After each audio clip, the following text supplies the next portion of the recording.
Hello and welcome back to the Cancelled Podcast. Oh my God. I'm having a panty. I'm having a bit of a panty. I love when you say having a panty. I'm having a little bit of a little panty tacky because I know that today's episode is going to be hefty.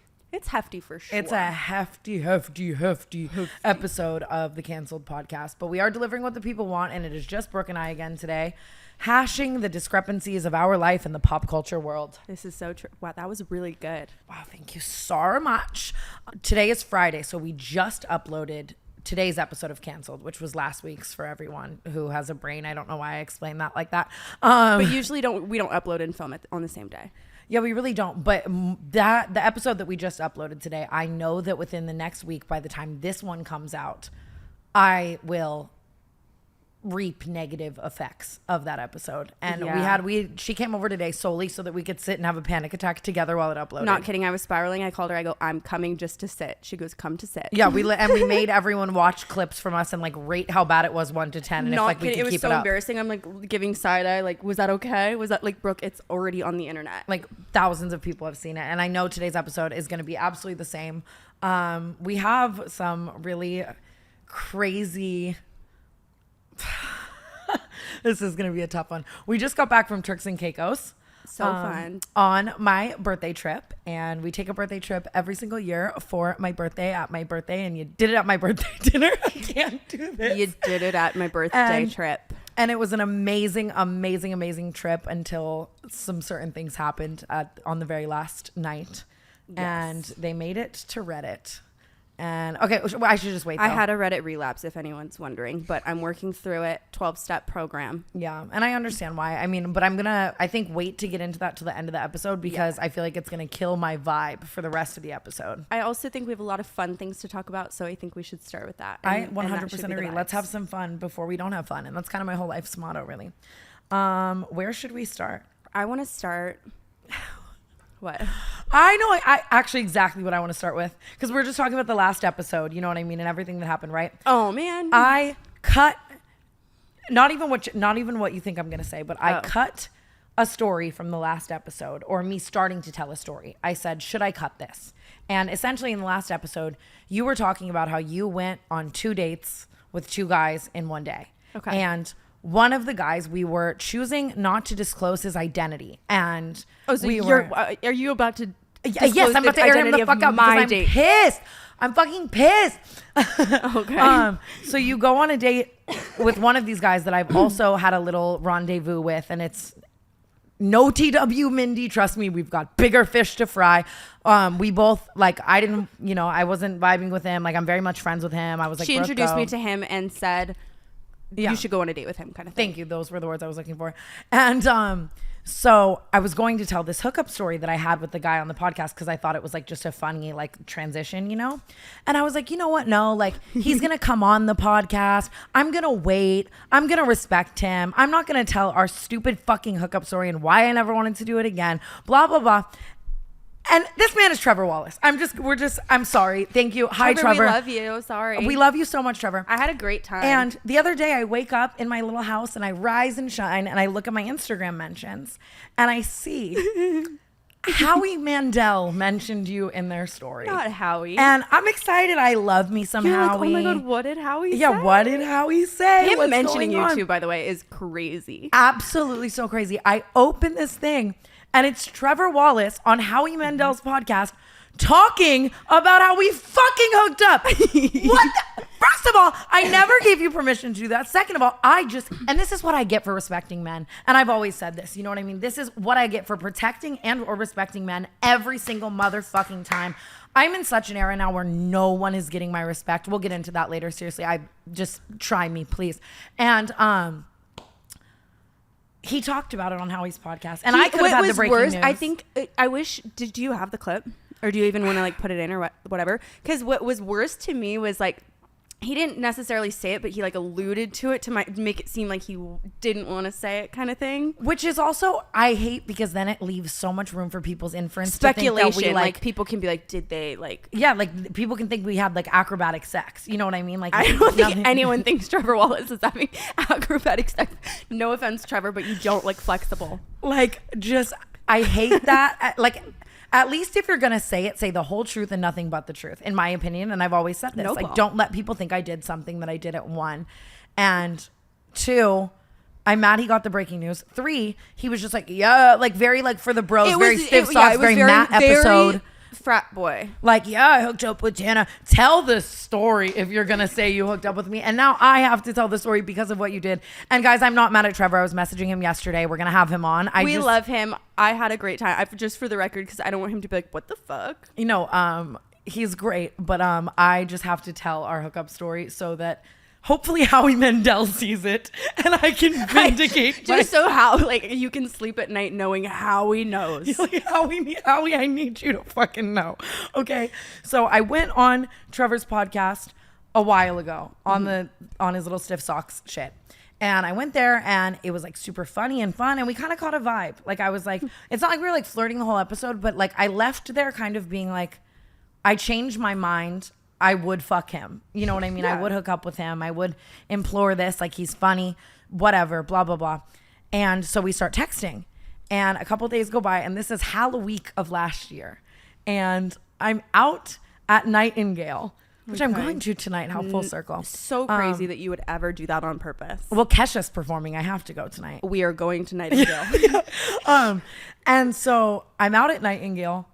Let me set the scene for you, okay? Set the stage. I am drunk as fuck at a costume party. It is, no. which I know is so surprising for me. Seriously, guys, I don't mean to shock the audience so much.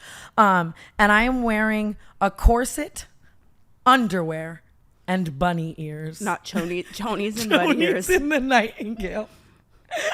And I get so drunk that I'm texting Trevor and he's like, come over.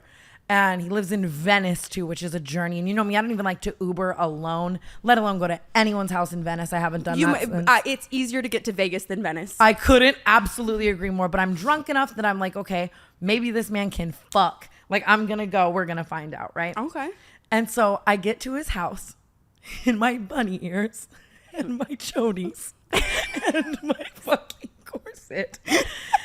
And I walk in and he's in the middle of like moving, right? And this is the funniest thing that's absolutely ever happened to me in the entire history of showing up to a man's house and like what I saw, in my opinion. Like, I'll never, ever get over this. And so he's in the middle of moving. So the house is kind of like empty and like packed up, which I think makes what I'm about to tell you was still in the house so much worse. Like, I think if I were to see this with furniture, it would be more like, forgivable. Maybe like camouflage. Yeah, do you know what I mean? Yeah. And I walk in and the house is empty and he's like giving me a little tour, like offering me a drink, like typical shit. And we get to the stairs. Trevor, I love you so much, but I'm sorry, this is real fucking life. And you had to go tell Howie Mandel, so I gotta say it. I'm shaking. We get to the stairs. And the only thing in this entire room is on the stairs. And it is one of those things for elderly people that you see in the Life Alert commercials where they sit on the stairs and they press the little handle and they go up. The only thing in this man's house is a Life Alert machine. Lift. I'm like, so do you live with your grandma? Yeah, maybe he had a grandma to support. No. Not a single grandma. Maybe it was like a quirky thing that came with the house. I'm assuming he did not install it himself. Which would be but so imagine touring a house and being like, that will be useful.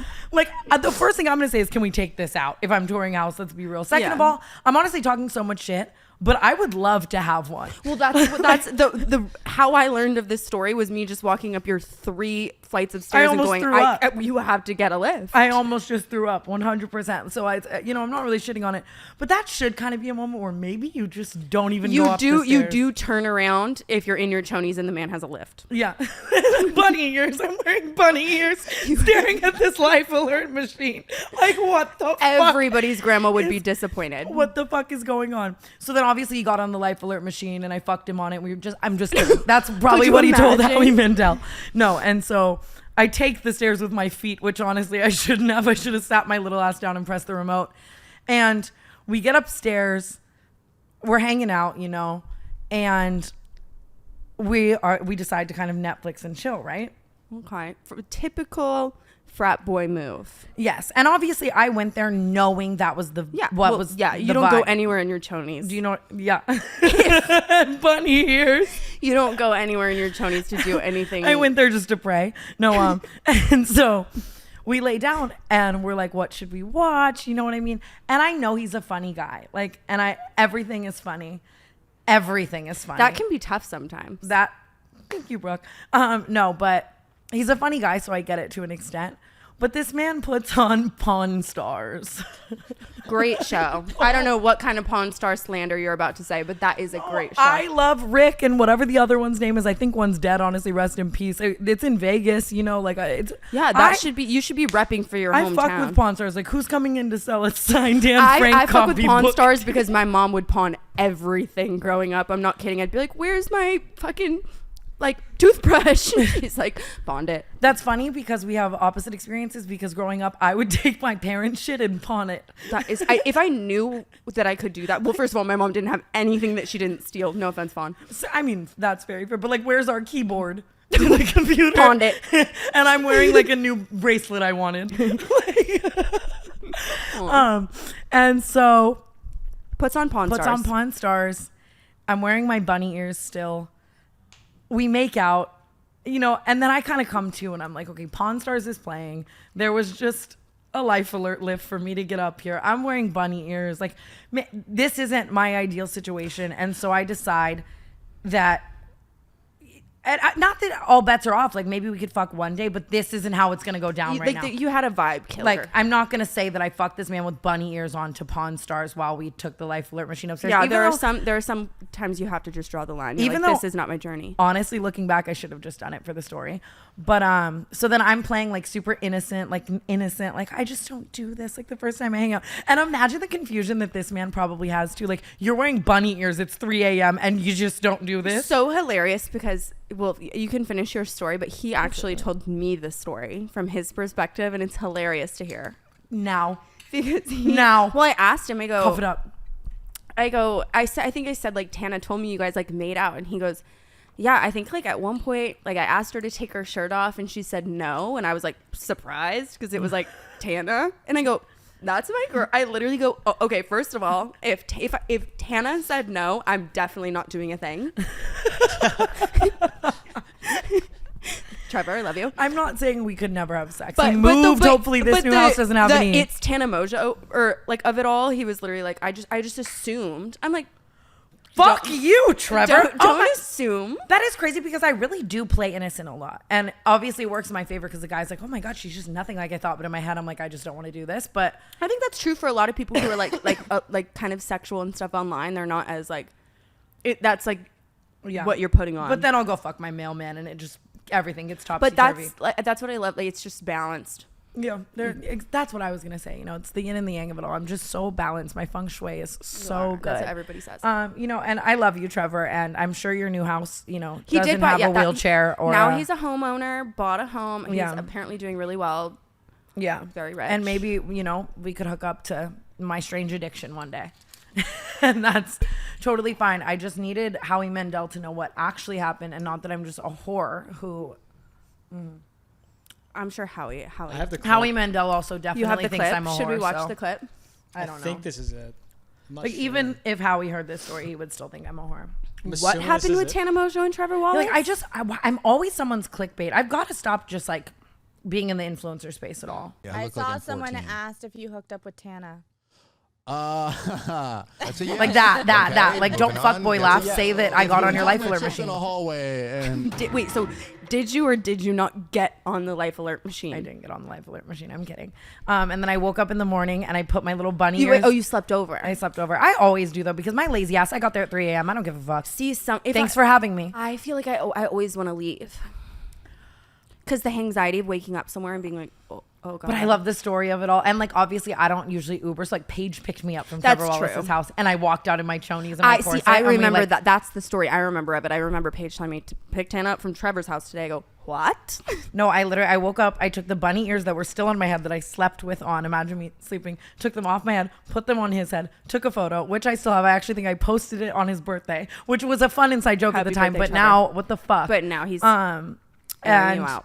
that's our journey. And we can have him on the podcast to hash this out. I think we should definitely have him on. I think that it would really like not intimidate him, but I think it'd be funny. We should sit him down and be such cunts for like 20 and make him sweat. And then be like, hee, just kidding. What's up? Well, now he knows. Do you want to smell better naked? Let's face it, our underarms aren't the only place we have odor. That's why I'm excited to tell you about Lumi Whole Body Deodorant for pits, privates, and beyond. Lumi was created by an OBGYN who discovered and proved in clinical testing that the vagina is not to blame for day-to-day odor below the belt, so she developed Lumi, a uniquely formulated pH-balanced deodorant. It's aluminum-free, skin-safe, and clinically proven to control odor for up to 72 hours. New offers get $5 off Lumi Starter Pack with code TANA at LumiDeodorant.com. That's LUME deodorant.com. I personally love Lumi because it's easy to apply before I see the guy. I've tried using Lumi on every part of my body, from head to toe. Now that I've used Lumi, I could never go back. Lumi makes a whole body deodorant, the first of its kind. Lumi is seriously safe to use anywhere on your body. Pits, underboobs, thigh folds, belly buttons, butt cracks, vulvas, and feet. Created by an OBGYN who saw firsthand how normal BO was being misdiagnosed and mistreated. Clinically proven to block odor all day and control odor for up to 72 hours. How? Unlike some deodorants that try to mask odor with fragrance, Lumi is formulated and powered by mandelic acid to stop odor before it starts, more like a pre-odorant. Aluminum-free, baking soda-free, and paraben-free. pH balance for safe use below the belt. Choose from a variety of fresh, bright scents like clean tangerine, lavender sage, or toasted coconut. Lumi Starter Pack is perfect for new customers. It comes with solid stick deodorant, cream tube deodorant, and 2 free products of your choice, like a mini body wash or deodorant wipes, and free shipping. As a special offer for Cancelled listeners, new customers get $5 off a Lumi Starter Pack with code TANA at LumiDeodorant.com. That equates to over 40% off your starter pack when you visit LumiDeodorant.com and use code TANA. You had a song written about you. Hate when that happens. Will this ever stop happening to me? Not unless you stop dating musicians. I know, but I didn't even date this guy, first of all. Second of all, this is just such an exemplification, which is probably the wrong word, of my life, where it's like, don't fuck the influencer with bunny ears on and stop dating the musicians if you don't want a song. Like, I'm very aware that it's my own. But sometimes it's like you don't learn until you learn, and you never know when that's and I'm never going to happen. learn. So this guy, I'm going to try to protect his identity, but there's no way to protect his identity, huh? Who cares? The song's going to come out. Yeah, and he asked And me you to be in the have music to say video, the title. so it's like, It's hilarious. Oh, man. Very quick backstory. I've hooked up with him probably like 7 times. Okay. And every time we hook up, it is very much like we play house for the night. Like, we're making all these date plans then like for the next week, and like we're texting all the next day. Like, we're cute and we cuddle and we like kiss, and like he definitely like Musician eats type. me out like I'm his wife of like 30 years. Like, he's really putting his work into it. And I'm Don't like, give slay. him all that credit when you're with what you're about to say. Yeah, that's so fucking true. But I'm telling the truth, okay? And so we haven't hooked up in like a long while, because for a while, every time I'd see him, and we'd always see each other out and just kind of go home together and shit. Like, but for a while, I'd see him out and I had a boyfriend. And then as soon as I got out of my relationship, I see him out one night and I'm like, guess what? I'm single. And he's like, I have a girlfriend. I was like, I was sick. So it was kind of like a back to back. So it's been like a while, you know? And we haven't talked in a while at all. And I see that he texted me the other day, and I was kind of just like really hoping it was like a booty call or something. Like, I'm bored and I'm pissed with you what it just need fucking wasn't, okay?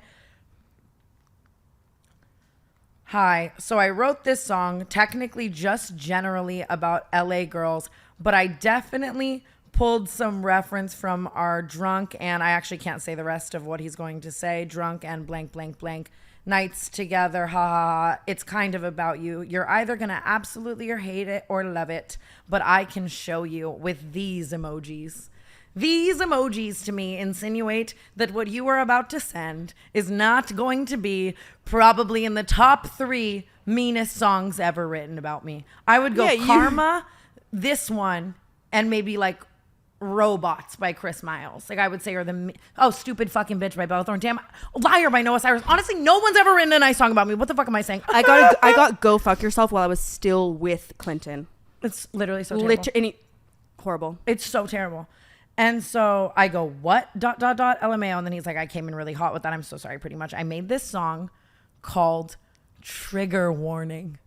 The entire, which we actually just taught Aaron the term. How crazy is that? It's almost like I manifested this. Full circle. And essentially the entire concept of the song is about how girls like me should come with a trigger warning. And it's messier than that. Like he's So he sent me the whole song, but I think it's like illegal. Yeah, when I don't someone's think with you a can label. play it, but you can But no, check this one out. He posted a TikTok snippet of That's it. what I was gonna say about "Go Fuck Yourself" is like, because I thought about that on the way here. I was like, could I even play it? And he did post it on TikTok. Like, so the TikToks are free game. They're public for the world.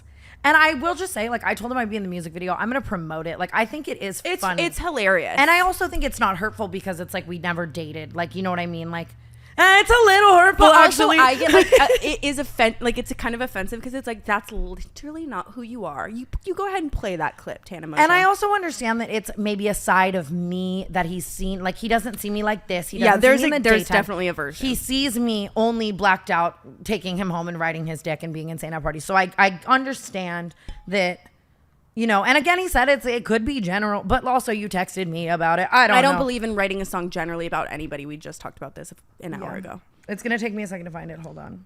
You have 5 songs about you? 5. She has more than 5, probably. I have probably 5. Fuck. This song goes out to a very special LA girl. That girl's like driving home when you're wasted, crashing straight into the pavement. 1 second. I'm sorry. Lyric analysis. That girl is like driving home when you're wasted and crashing straight into the pavement is how he opens this song. 1 Beautiful second. voice. Nothing but bad news. Nothing but bad news. Too much coffee in Like too much coffee in the morning. Being caught outside when it's storming. Nothing but bad news.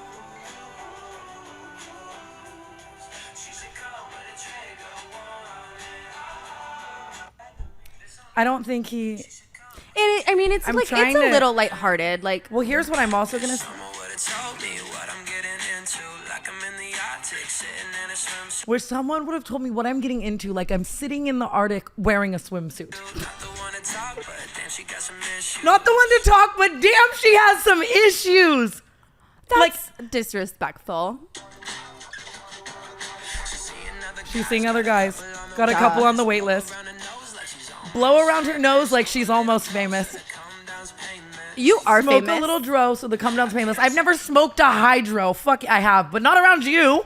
Like, or in the last 6 years. You are not almost famous. Tell him to go to like Disneyland with you.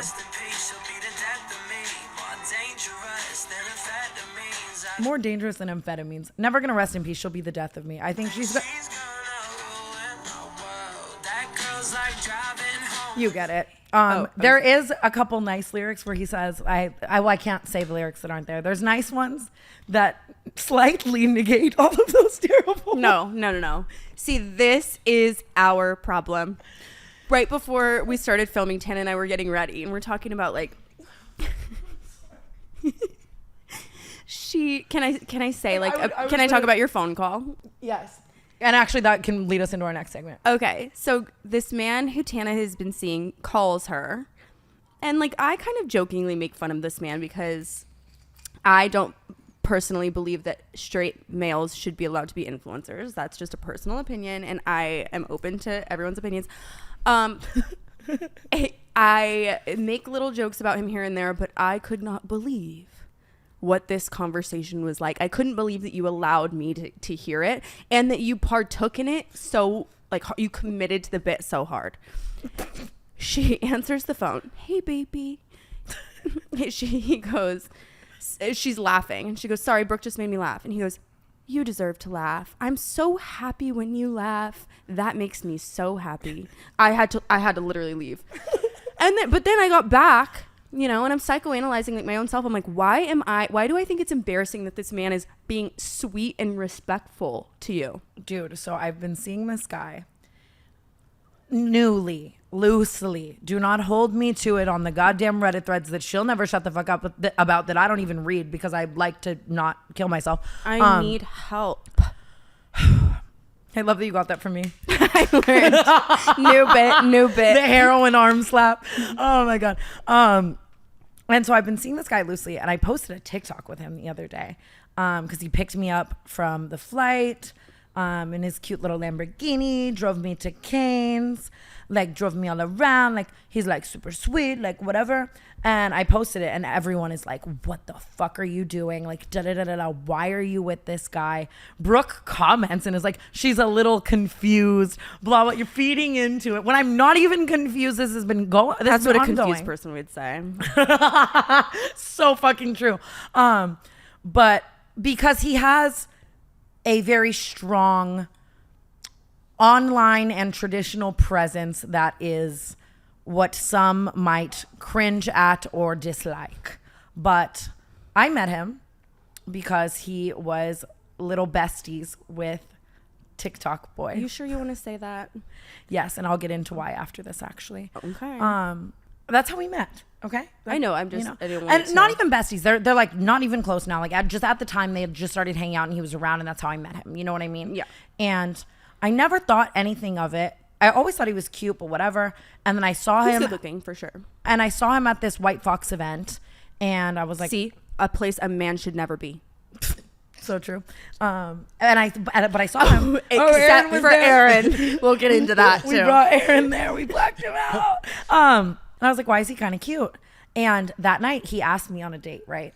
And I look at him and I say, I mean this in the kindest way because I think you are so attractive, but I can only go on a date with you if you allow me to rebrand the way you dress and maybe help you run your social media presence. I see that is important Because he's hot and super sweet, but we're working on other things. He, say it with me now, uses Face App. I can't even Which is recover. what End the I episode. use- End the episode. End the episode. I can't even recover. I use Face App. I'm a Silk 2, maybe Tan 1. Kiss 2, small nose 1. Anyways, no, I get what you're saying. Like, but I learned something from TikTok boy. I will say this, and I'm gonna put this out there, is that sometimes a man can do things that make you cringe, but girls like we're in such a societal place where it's like, that gives me the ick, so I can't date him. And I understand there's like there's a point where things are so icky that you shouldn't be with someone, but it's also like if a guy is like a great fucking guy and you hate his pants, go to Zara with him.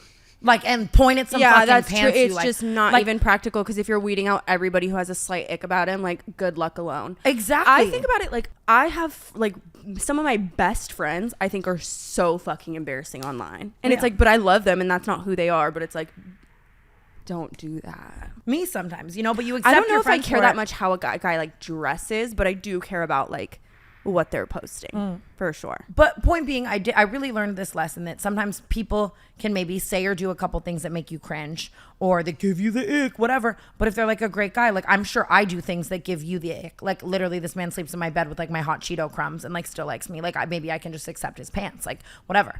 And so I was like, okay, maybe I'll go on a date with you. And then I fly to Vegas and he's texting me and he's like, so what about that date? And I was like, I'm in Vegas, come on a date with me here.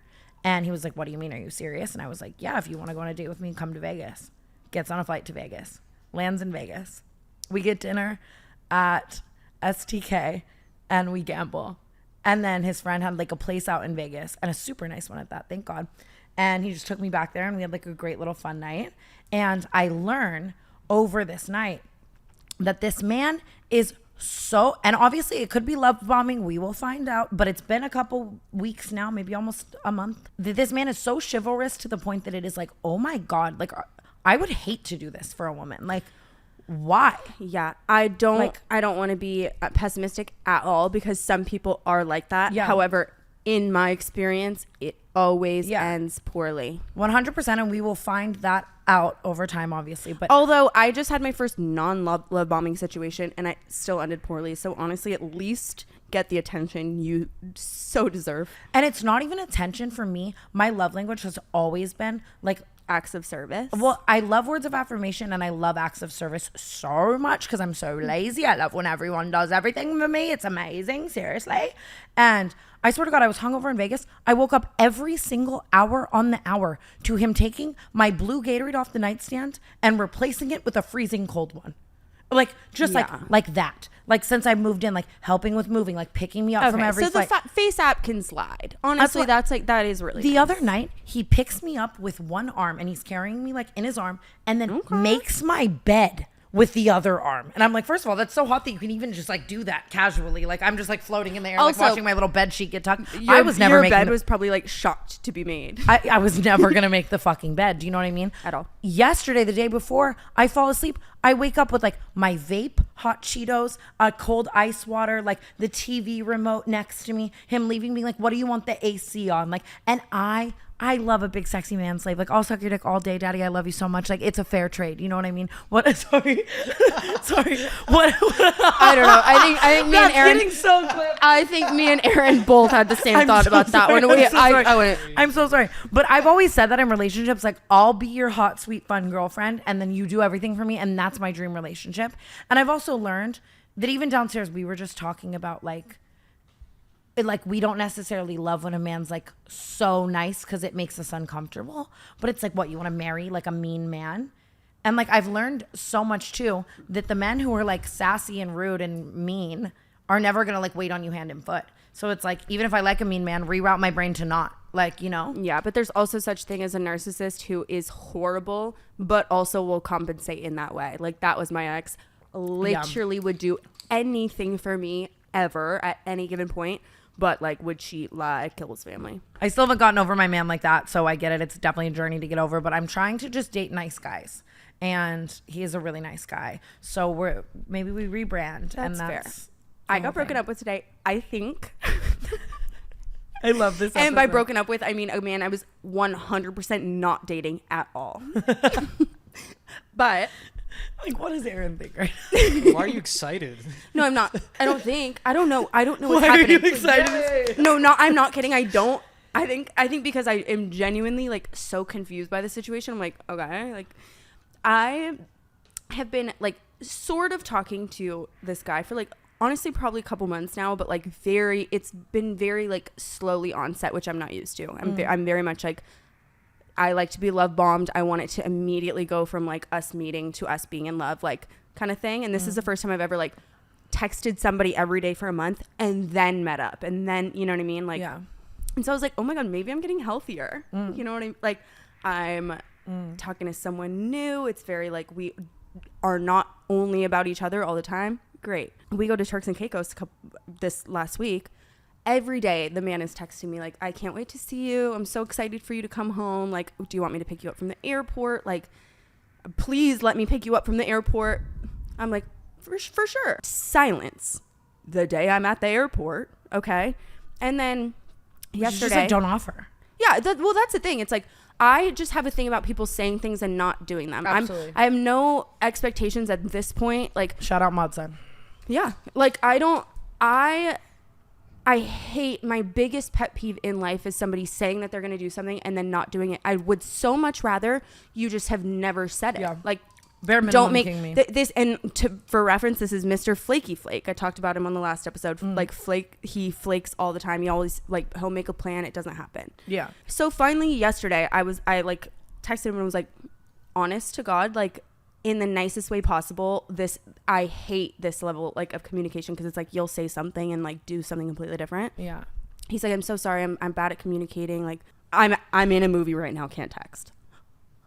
Today I get like literally like the most like PR perfectly written Brooke text was message. screaming that his publicist wrote it today. No, well, but it was just, it was so strange, because it was like, did you write this? It felt so like, Not like him.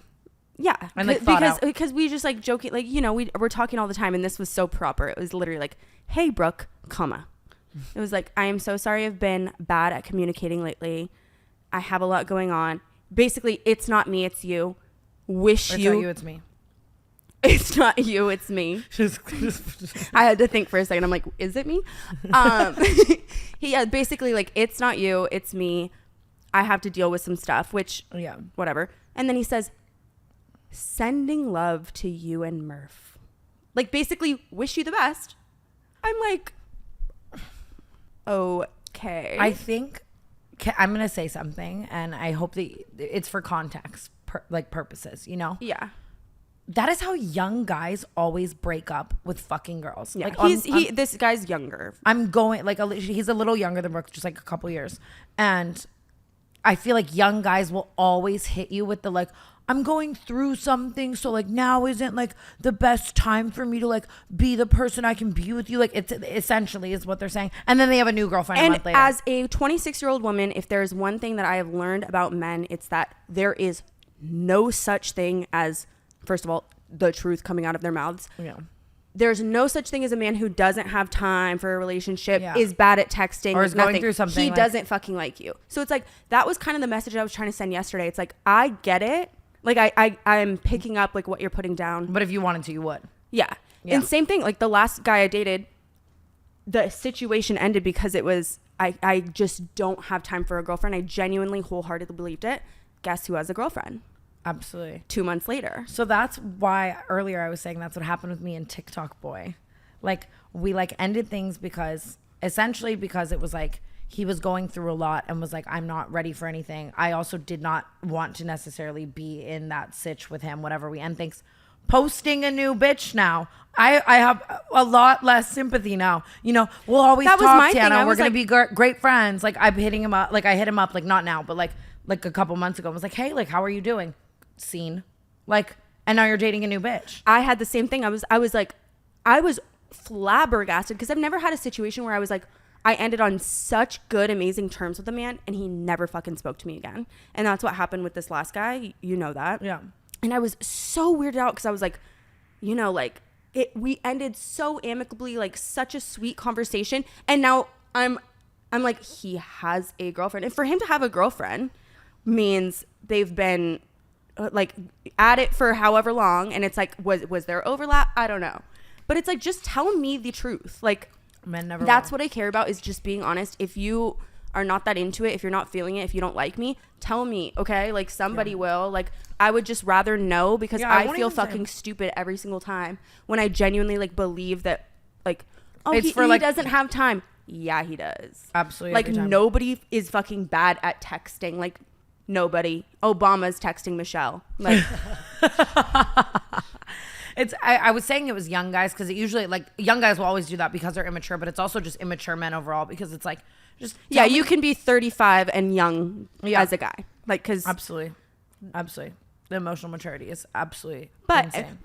the point of my conversation is like the way the text was worded was like, I can't tell if he means like, oh, I need a week to myself, or he's like, I never want to talk to you again. So I'm like, is it over? I don't know. Well, I was telling you to respond with like, hey, this is a very confusing text. Could you communicate further, like what this is? And you were just But like, I already "Good told luck." him he's not like, yeah. And what is he going to do? Communicate? Like, Yeah, that's true. and also it's so, I don't want to make it more serious than it is. Cause it's like, I have spent virtually zero time with this guy. It's just, it's texting, and I'm 26. I don't want to text all day I don't long. show up if you mean it, 100%. Like if you want to see me, you'll see me, and that's it. So now you have to be with Trevor Wallace and ride the life alert machine. I think it's 0 out of 2 of those dates worked out, honest to God. I can't even believe this episode so far. Like, we are 37 minutes into filming right now, and I have 73 more topics, half of which might make me cry. I have a really important topic that is going to come out of nowhere, but I need to say it. Olivia Rodrigo dropped a song last night titled Vampire. And it is, first of all, I think maybe my favorite song of hers of all time. But also, I would venture to say it is about somebody that we know very well. I would venture to agree. Here's the issue, okay? There's speculation online. And I want to preface, this is all technically speculation. But there are really, in my opinion, only 2 people that this song could be about. Both of which, one of them's like your good friend, one of them's my good friend, and you're friends with him as well. Yeah. I am very confident it's your friend, Mr. Zach Bia. Okay? And Zach Bia, invite me somewhere. Honest to God, I want to be one of those girls who's like, Zach Bia at the door. It's my dream. Okay? I'm going to be that in an hour. But that song, she ate the Boots house down, whatever they say. Houston, I'm deceased. It was so good. And Here's the thing. So I also like heard Wind that this song, I mean, well, after Olivia ended things with Driver's License Boy, what's his fucking name? Joshua Bassett. She dated Adam Faze, who Yes. is your good friend, my good friend. I met him through my ex-boyfriend. Love him to death. We vindicated him on the Canceled podcast at one point. That's how I saying met he's a him. good He guy. came up to me at a party. He goes, "Thank you for saying that." We said he did not cheat on her. After Adam, she did date. Zach Bia. I don't want the clip. I'll say it. She dated Zach Bia. Great guy, it seems. So I hear wind of this today. She wrote the song. I heard the song last night. It was like amazing song. I didn't really like whatever. And then we watched the music video. Here's today. the thing. I'm a whore for a story. Okay. Like the Swiftie in me is like, I want to know who this I is agree. about. I agree with that. And it makes me feel so personally connected to the song, and knowing like that like I know it's about him. I can tell you a million reasons why. But she is just a genius. Like she's a genius. Again, this is technically speculation, but if you watch the music video, Olivia's a Swiftie too. She knows she's a She smart, moves like a Swiftie. smart, talented, amazing. She Love moves like her. a Swiftie, like with her writing, with her everything. Like She's nothing brilliant. has no meaning, you know? If you're watching closely enough, it's like you see everything you need to see. First of all, like the diamonds and the thrill of it all, very much Zach Bia. Second of all, if you watch the music video, Zach, I love you. I love the thrill of it all. I love the diamonds. I want to. I also love Olivia. Zach, I want to come. Like to I the don't know what club. happened. I don't know like why they broke up. I don't know like Me neither. you know. So like I'm just Me not. neither, I and love I'm- Olivia Rodrigo's music. I don't know her personally. I love Zach. I personally identify as a highly emotional individual, so I understand Olivia's perspective. Maybe sometimes things are like, I want to write a song, so I'm going to make this situation bigger. I don't care what happened, but I care about how, like, honestly, it just lights me up. If you watch the music video, you can see, like, first of all, there's like guys in black with walkie-talkies, like the same way you see outside of like a Hollywood club. She at one point is being chased down the street with men in security outfits with flashlights doing this. Audio viewers or audio listeners, I'm shaking my flashlight, letting an important person through. Okay? That's what Zach Bia, like that's the power Zach Bia has. He is the most important guy to know in Hollywood because he's just so well connected. He's just a cool guy. But that song is about him. Like that. I'm sorry. That song not gonna is lie. about Zach Bia. I watched the video today and I was like moved to tears. Like I don't want to. I feel like I'm sounding like a pick me. Like no, it's just like if you had a friend that you're close with and a song is about them and you didn't know the person who made the song directly, you're gonna until you know like let's say he cheated on her and that's why she made the song. I would be like cheating is wrong. Like I'm not trying to be like pick me, choose me, love me. You know. I'm just saying like No, he's your friend. Who cares? fair. But I watched it today and it was very, very moving. And the song is very applicable to my life as well. Like the entire chorus is about like people being fame fuckers, vampires, clout chasers, essentially, like who only want to be with you for your like stature. So I like the whole masterpiece of a video definitely did move me to tears regardless of who it's about. It's amazing. And this is not to say that I believe that to be true about Zach Bia at all. But I was saying to you earlier, like the amount of power you have when you're somebody in that position, like imagine just how emotional I am and stuff, like the feeling of being able to like turn my petty into something like so fucking amazing would be so satisfying. it's so I crazy. want it more than anything. It's so crazy that we turn our petty into this. Yeah, I guess we Like- do. We do have like some level of it. Are you? I'm taking a photo of something I have to cut. Like I just need to know the time. We're like literally in the middle of filming. It'll just help me in the edit. But like it is just like she's the most, same with Taylor Swift. It's like, you did me wrong, guess what I'm gonna do. 100%. Like it's so cool to me. Yeah. Okay, And I'm we just getting a have little too crazy. Zach just- Bia, if you ever, I'll come. Yeah, because he's gonna tiger you guys. Do you know what just happened to Brooke? And this one I'll go petty cunt on because I don't. Who the fuck is calling me? Chris Miles again. Oh my god. I'm live on the Cancelled podcast. Hey Chris. I'll call you when I'm done, okay? That was pretty funny. Oof. Fucking hold on now. Now I have to deal with that. 1 second. Take your time. I just saw this text. Hold, please. I think you should, though. We should, though. Anywho's. Sorry, I just went really, I think, a little too hard on Zach Bia, but like it just, I don't know. Dude, I love her. it's this like it's the same way. Like that's my friend. I don't know how they went in the relationship. You He's know always, the Snooki sound? It's like, that's my friend. he's always been a great fucking friend to me, and I don't know what happened. So all I can say is great song, but also great friend, and I don't know what happened. You know? Well, that's the thing. Those two things do not have to be like separate from one another. You can enjoy the song and also enjoy the person that it's about, and that's a beautiful thing. 100 like Stream Karma. It's a great song. Stream Trigger the Warning. thing. It's great. Stream all those songs. Let's move on to this Tyga conversation because I want to laugh. I swear to God. I'm terrified. I'm afraid to speak with this man ever again. You shouldn't be, because I have been, and the same thing that happened to you has happened to me a million times. Like, what's he really But gonna to know? me, I felt so like far removed. Let me give you guys a little quick story time. Okay. I go out the other night. We honestly, the White Fox event. It was the night of the last podcast we shot. Okay. I went out that night. I got really drunk. I left with a couple friends, and we go to this after party. Okay, we go to the club, and then we go to an after party. And I walk into this after party. It's fucking $40 million house. There's really only so many people who could own it, but I'm drunk out of my mind. Okay, Like the all white one with the glass balconies. that's the one. Not that I would know. I walk in, and I'm like, it's not like an after party. It's like 6 people who are at this house. Someone comes up to me and goes, "You need to leave right this second. You are absolutely not welcome here. Like, you need to get out." I go, "What?" Especially because it's not like it's like a overpacked party. It's like there are people. 6 people here. Like you did something to piss off one of those 6 people. And I was so drunk that I was like, I'm ugly. I was like, oh my God, I'm getting kicked out because I'm ugly. Because there's literally, in my head, I was like, there's no other explanation. Like, I don't have beef with anybody. Like, why would I be getting straight up kicked out of a party? The guy who kicked me out, he goes, "I'm just relaying the message. Like, I was told girl in the silver is not welcome here. Get out." I leave. I literally, the whole way home, I'm like, oh my God. Like, I just got the boot. Like, humbling. The next morning, I get a call from my friends. Turns out it was Tyga's house. Okay.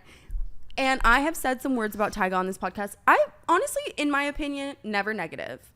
But we've said words about Tyga. I know my limits, and I also know like what's respectful and what's not respectful. Had I known that that was Tyga's house, I never would have shown up, because of course he's seen clips of us talking about, like, there's been viral situations. No. But I always say this, like, because not to cut you off. No, you're fine. But the last time I saw Tyga was at Hyde nightclub. He was performing, and I was just snapping him, being like, "This is so embarrassing. I hate this man," and whatever. Oops. And he comes up to me at some point, and he's like, "I just hate everything you say about me online." And it all goes back to the same thing that you and I have always said on this podcast: Taylor Swift. If you don't, word to Zach Bia. If guys don't want me to write bad songs about them, then they shouldn't do bad things. So I've only ever said things that he's done. He was like, "I hate everything you said about me online," like super pissed. But it's always blown my mind that he sees everything. Because like if I tried to tell you, the man's online. Hats off to you, Michael. Is his name Michael? Oh, well, of course his fucking birth name is not Tyga Brooke Schofield. Like, I'm like, Michael? It's just like, why are you seeing like my TikToks like and shit? Like, I don't like. If I was in his shoes, I wouldn't be like seeing that or caring about that. Tyga, you're famous as fuck. You're rich as fuck. Get off the FYP now. I also just think like Trevor said that shit about me. I'm not gonna hate you forever. Like, when you're famous and you're doing your damn thing in the streets of LA, word might get out. No, like I while I do agree with you, I still think it was disrespectful for me. If somebody talked shit about me on the internet and then had the nerve to show up to my house, absolutely, I'd be like, get the fuck out. Absolutely. So I texted him the next day. I was like, or DM'd him the next day, and I was like, I am so genuinely so sorry. I had no way, like, it's so disrespectful. Like, I would not have shown up had I known it was your house. Leaves me on scene. I'm like, sorry, Michael. But I just think it's but funny, that was my first time, like, because I've never had it like Like, I know he hates me. He hates my guts. Like, Well, if I fucking die tomorrow, he'd throw a I party. straight up said on an episode, I was like, I've never had a bad experience with Tyga. He's always been nice to me. But I did say him and Avril Lavigne was like the Pope and Summer Rae. So I get it. So what did Summer Rae do? I love her. Fattest ass around. But I'm just like, No, I get it. I get it. I get why I got kicked out. But I was Yeah. I completely get traumatized. why you got kicked out. I just never thought that we'd see the day. Like, obviously, I've been, like, I am 26 kicked out or years yelled out old. at shit, like, for being there because he's there. And I never thought I would see it, like, also happen to you. And I it made me feel wholeheartedly- seen. The fact that he even knows I exist, which is crazy because I've like personally like, I don't know. No, I grew up I listening guess I just to don't him. understand. I grew up listening to him. I never thought we'd live in a realm where, like, my little stupid TikTok That's the pisses him thing. I off. think they're close. Like these people are closer to us than I sometimes realize. 100%. And that's always been my downfall, you know? I But- think I'm forever gonna tell a story like I'm talking to like my friend on a couch, and then it's gonna bite me later. It always does. It literally always does. I need to give you a really quick update. Okay. I'm watching the last episode of Cancelled to make the edits. And this certain clip of everything is like my favorite clip ever. Like when we're talking about what that hinge man that I was dating did for a Right. living. Essentially, I went on this date with this hinge man. It was a super good date. He seemed like a super good guy. What he did for a living was really funny. He plays monsters in scary movies because he's 6'8", and it's like that no one does that. So it was really funny. And we talk about it like whatever. And actually the night of the White Fox event as well. So we shot that episode the day of the White Fox event, and I had just gone out with him on a date the night prior, right? Mm-hmm.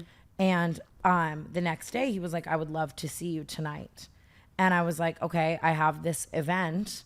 Like, I'll let you know, like, you know, what I'm doing after, like, we can hang out, like, maybe, like, if not, you know, like, I'll let you know. Yeah. And then he goes, can I come with you? And I go, I find it very weird that when you go on one date with someone, them inviting them, like, you know what I mean? It's a bold ask for sure. I wouldn't do it. If I, You're I went also on one date with a guy, I 34. wouldn't be like, yeah, can I come? You're also 34. Like, I also have to, like, do my thing at these events, like take photos all night, like post for White Box, like stand up at the DJ booth and like get my little shit, like work, like network, kiss babies. I know that sounds so like corny, but it's like I was paid to be there. Like I was paid to be there for a reason. Like and I don't want to like babysit this like 6'8" horror movie man all night. Like I want to like be able to just do my thing. And I say like, I don't know, like let's meet up after. And he's like, why not? Like I can talk to people too. I'm like, so what? You're gonna talk to like all like you're gonna talk to Georgia? You do not want to have Diablo to, like, all night. Like you're 34. Like I find that to be kind of strange, you know. And so I was like, maybe I'll see you later. And so after the White Fox event went by, we ended up going to this after party, right? And you and I after party. You and I went to different things. You went to Tyga's house, and I went to this place called Off Sunset.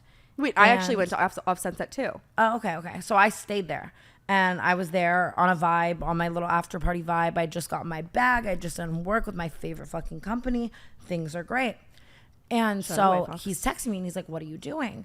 And I'm like, oh, I'm just still at this after hanging out with my friends. Like, I know it's like 1:15 a.m. Like, it's kind of late, but if you wanted to like watch a movie later, hang out, like I could potentially be down, but like, you know, like I'm going to be here for a second, like blah, blah, blah. And he's like, it's okay. Like, I'm tired. I'm either in for the night or I'm down to watch a movie in a little bit if you're done soon, like blah, blah, blah. And I'm like, okay, perfect.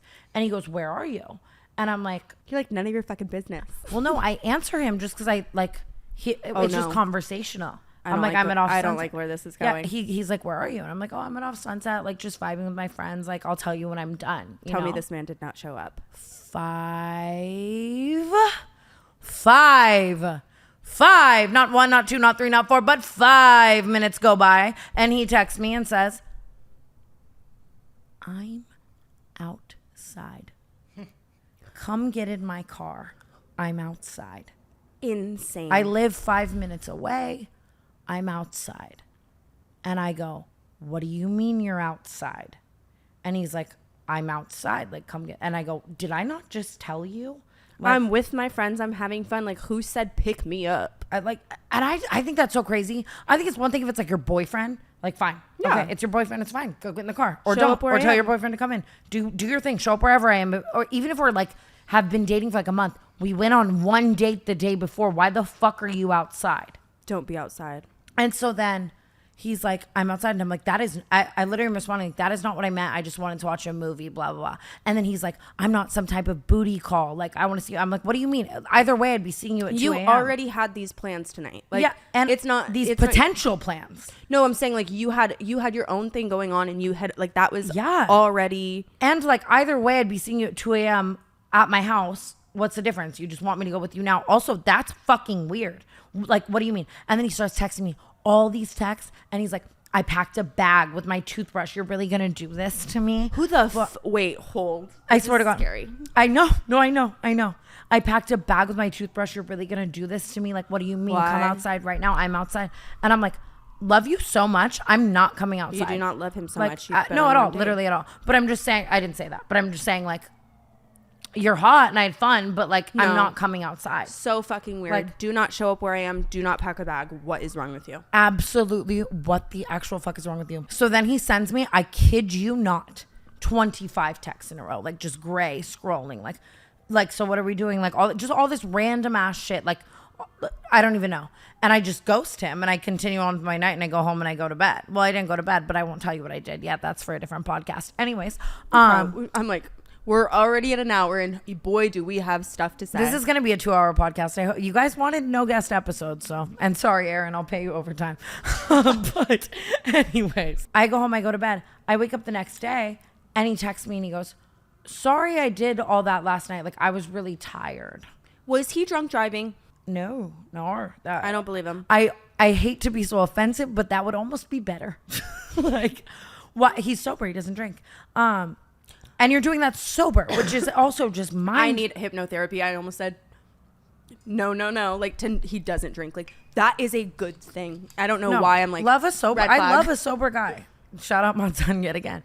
I love a sober guy. Like, that's not, no. But, and so I was like, first of all, in my head, it's like, you were really tired. That's why you stalked me well, you down. know how easy it is to get tired. That is not I normal was really behavior. tired. That's not tired behavior. Ted Bundy didn't go on the stand in court and say, oh, I was really tired. Sorry, I was sleepy. I was going to say kill yourself. And I had to, if anyone's watching in the video version, I actually just had to like stop myself from saying that. I know I'm you sorry. didn't mean it. I have a problem with saying that too lightly. Anyways. I think we should bring it back. Sorry. No. Yeah, honestly, fucking kill yourself. Anyways, it's just so I call him and he's like, what do you mean I couldn't come to your little event? Like, what's your job? Like, getting bottle service bought for you and people film it? And I'm like, what's your job? Being fucking Slender Man? Like, and also like, yeah, that's my job. I'm sorry. Yes. That's what I do. You know for a how exciting that is. Like, that gets to be your job. Like, I just don't even understand. It's like a club appearance. It's not that uncommon of a thing in today's date that someone's job is a club appearance. Like, it just made no sense to me. Whatever. If he's been on a date with you, he should have at least a superficial understanding of what you do and what you're about. Which he did. And so it was like, what is so, and why would I want you there? Like, where are your social cues to the extent of understanding that, like, why would I want someone I've been on one date with to be on my arm while I have 50 cameras on me? Like, why would I want that? That's you know giving me, bloodsucker, fame fucker. Yes, but does it bleed even me like dry like a goddamn vampire? And you'd think that, but it's like, you can just tell he's not a clout chaser. He still has no idea what I do. Like, it's just condescending towards it, whatever, blah, blah, That's blah. what I would And so we get in this whole thing. Chaser. And on the phone, he goes, that's strike one. I know you're going to make it up to me. And I go, bitch, I'm sorry. You don't know who the fuck you just went on a date with, clearly. If that's strike one with you, you should turn around and run. Can I tell you what you did wrong? It should not have even gotten to this point in conversation. I would have blocked that man before he had the chance to say, well, and to be clear, no, I wouldn't have, but a normal person would have. I'm going to screenshot these photos to insert into the podcast, but I'm going to show you right now. We get off this call and I'm getting on a plane. Oh, this doesn't end. And I'm getting on a plane to Vegas, right? After this whole call of me being like, you don't know who you're dating if that's strike one. Like, and if that's strike one to you, I also have no respect for that. Like, you wanted to come to something you were uninvited to, and then you showed up somewhere you were uninvited to try to pick me up, and I didn't want to get in your car because that's fucking weird. I literally made him meet me at our date. Yeah, first of all, you're giving me serial killer. Yeah, and I told him on our first date, I met you. He was trying to pick me up for our first date. I said, I met you here because I don't trust people that I meet like off rip like that, you know? Yeah, and so it's like, if you don't know, Tana is very particular, like she will not I'm get in an paranoid. Uber by herself. Like no, I'm you're super safe. paranoid. Like you're safe. I You have could say blind safe, trust. but there is a level of paranoia. Yeah, but like I mean, I have blind trust in everybody, and that's how you get like murdered and trafficked or something. I'm so the You opposite are of very that. smart about that. You're not going to meet somebody the first time, like in a private setting. Like you're I don't. very, very good about Or that. the first 5 times, especially if you're from Hinge. It's one thing. We have mutual friends. Cool. That's true. Like I've never met a stranger. weird. And so we get off this whole call of a fight. Do you want to see the photos he texted me? I'm about to insert them. I'm I swear to scared. God. We have this whole call. Okay. I hang up. I get on my flight to Vegas. I'm on my flight to Vegas. What am I seeing? Meat at a grocery store. Like, look at it. I don't know. Who? Sent me a photo of meat at a grocery store. Meat. Wait, what? Meat. Sent you Look, a meat. photo. Like a literal. Wait, It hold says on. pork bung. Why do you send you? I don't know. Wait. Meat at a grocery store. And Wait, then this little English muffin. And I'm not gonna say his name. Let's say I his name do was love Zach. Let's say his name was Zach. I go, Zach what? No, He it goes, can't "Yes." be Zach. We did too much Zach content on this podcast. Just Brad. Oh, Brad. I'm like what? Brad, Josh, Jeff. We've done it all. Sends me more food. There's no context. No context.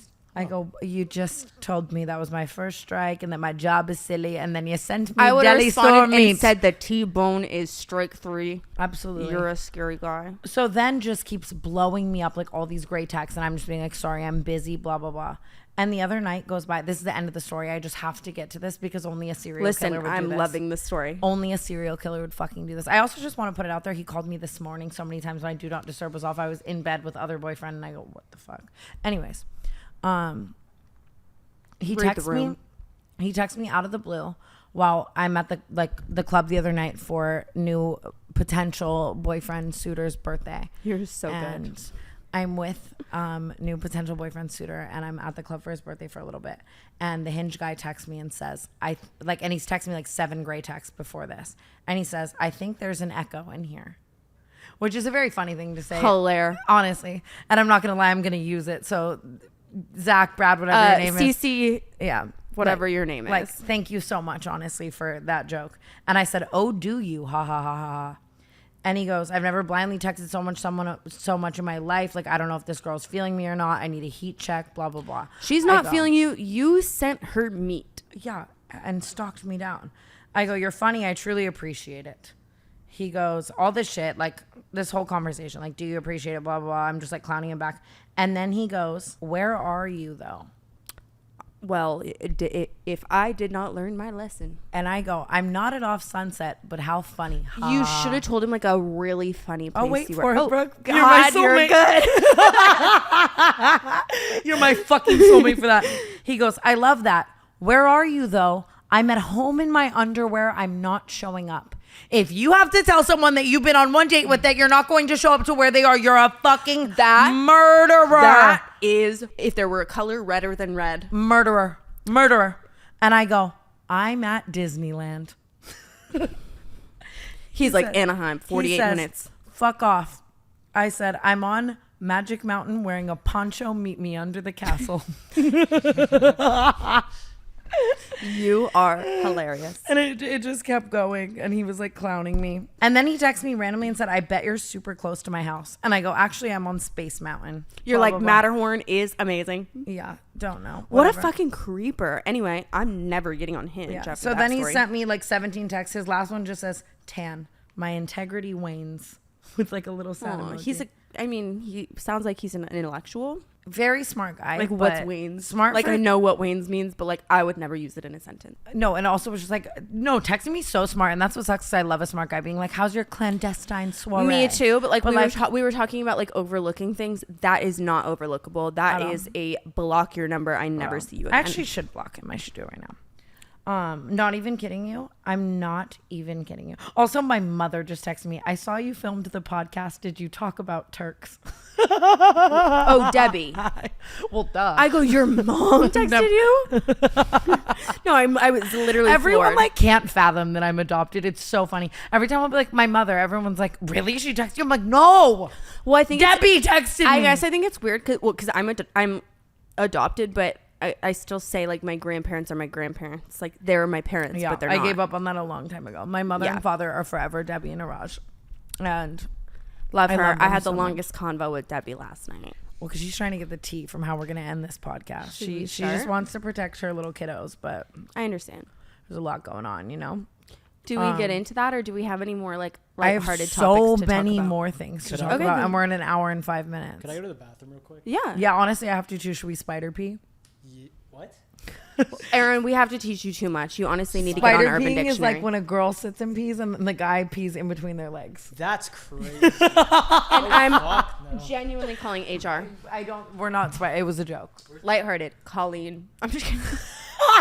That was my lighthearted topic in question. Can we have a moment to please discuss one of... Don't me- say iconic, but you Let me know. I mean wasn't going to say say- iconic. I was going to say swing worse. Let me discuss myself. I do not even know the scandal at hand. Okay? Like, maybe I should have taken my time to research this before the podcast. And even the TikTok I made about it, like, people are hating on me because apparently, like, I should know. Like, is it more serious than we think it is? Yeah, I think I'm not on I think she's Colleen in a talk. serious scandal for, like, a lot of DMs she sent to, like, fans a long time ago. Okay. I've seen, like, 2 screenshots. They are very, very, very, like, why are you sending that to people that you don't know, I guess, you know? Okay. And apparently we're talking about Colleen Ballinger. She had had a scandal. Miranda sings. Yeah. Good job. Miranda sings her apology. She had had a scandal for this years ago, I guess, and apologized, and then it resurfaced. So she kind of had to Yeah, that post a happens. secondary apology. Again, I am not calling the topic at hand funny. I don't know enough about it to even, continue on that. I'm just saying to apologize for anything. I don't care if you're apologizing for cheating on your significant other. To apologize for anything With with a a ukulele and a song is the most insane shit I've ever fucking seen. It is it is crazy, and I only know about it because of your TikTok. Like I feel like maybe that side of the internet is like far from me. But what the fuck? Like imagine that. Also, just imagine in like my more serious scandals of life, I sat down with the ukulele, I wrote a song, I filmed a rough draft. No, that's what I was gonna I say. like- Do you think she had drafts? I mean, anytime you're writing a song, like you have to like sing it to yourself first, And you have to like rough draft it first. Any apology in general, when you are at that caliber, I mean, correct me if I'm wrong, but I feel like this is a you thing. It has to get run by some people. You know what I mean? Like, I feel like someone has to be like, okay, like, yes, like this can go online. Anytime I've ever apologized, I definitely showed it to people and they were like, yes or no. And honestly, everyone who ever told me yes, you were super wrong. I should have. Have you done it figured wrong? The fuck out. Of course, I've apologized so wrong. You've never had a ukulele. I'm not gonna lie. I've posted some apology videos that could have been filmed so differently and better. But I look back at the ones that I got condemned for being quote unquote bad. And it's like, I wish I had a fucking ukulele. How funny. Who does that? She's innovative. for Next sure. time I apologize for something, it's going to be with a harp. Could you Like this. Could you imagine me with a violin? Like, I'm sorry, I sucked dick in your movie theater. Can you please play it right now? It's Colleen Ballinger's last video titled Hi, and I just need Brooke to see this. She titled it Hi. Hi. That which is something I probably would have done in 2019. Like, I'm not even gonna lie to you. I'm not, Like, bye, sister. And she says in the video, very quickly, in the video, she says, my team said I couldn't talk about it, so I'm gonna sing about it. Does she say that? There's no way. And it's like your team, Seth, my manager. That's like your lawyer saying, like, you can't say this, but you can do a flash mob. like dead ass. Seth, my manager, if you're ever watching this, Natalie for Brooke, if we ever try to sing an apology, please 5150 me. Horrible, but Natalie would 100% let me do it. Seth would call me and be like, you fucking idiot, you fucking imbecile. Slice that. Like, And that's why Tinks look at makes the the big screen bucks. grab. Like, You're that sad and you're about to pull out a ukulele? No. Just play it from the very fucking beginning. It's been a while since you saw my face. I haven't been doing so great, so I took a little break. So a lot of people are saying some things about me that aren't quite true. Doesn't matter if it's true though, just as long as it's entertaining to you. Right? No. I'm not kidding. I refuse. Wait. Gossip train. Wait, she's All good. aboard the toxic gossip train. Oh, Miranda sings. Yeah. Information, the toxic gossip train. You got a one-way ticket to Is she gaslighting me? station. Toxic gossip train. No. Wait, not the run. I have chills. I have full body chills at how bad I think this is.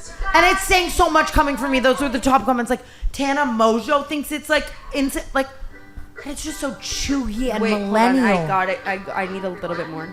I'm like high on this. Online and talk to you Skip, I have like 40 seconds. I like that she like incorporated a spoken word. strongly by I don't like any of it, by the way. like a lot of you are trying to suggest. But it was an observation, I mean. Kind of way. I was just trying to be besties with everybody. It's kind of like.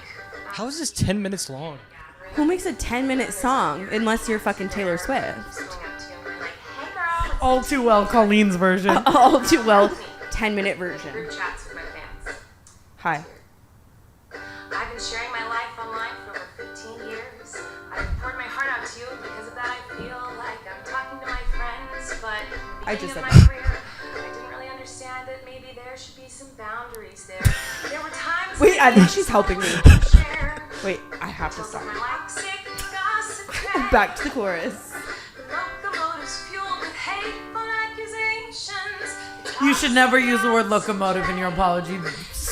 I was gonna say video, but song. Wait, isn't there like locomotion? Like that's what I know. Locomotive's like in a train.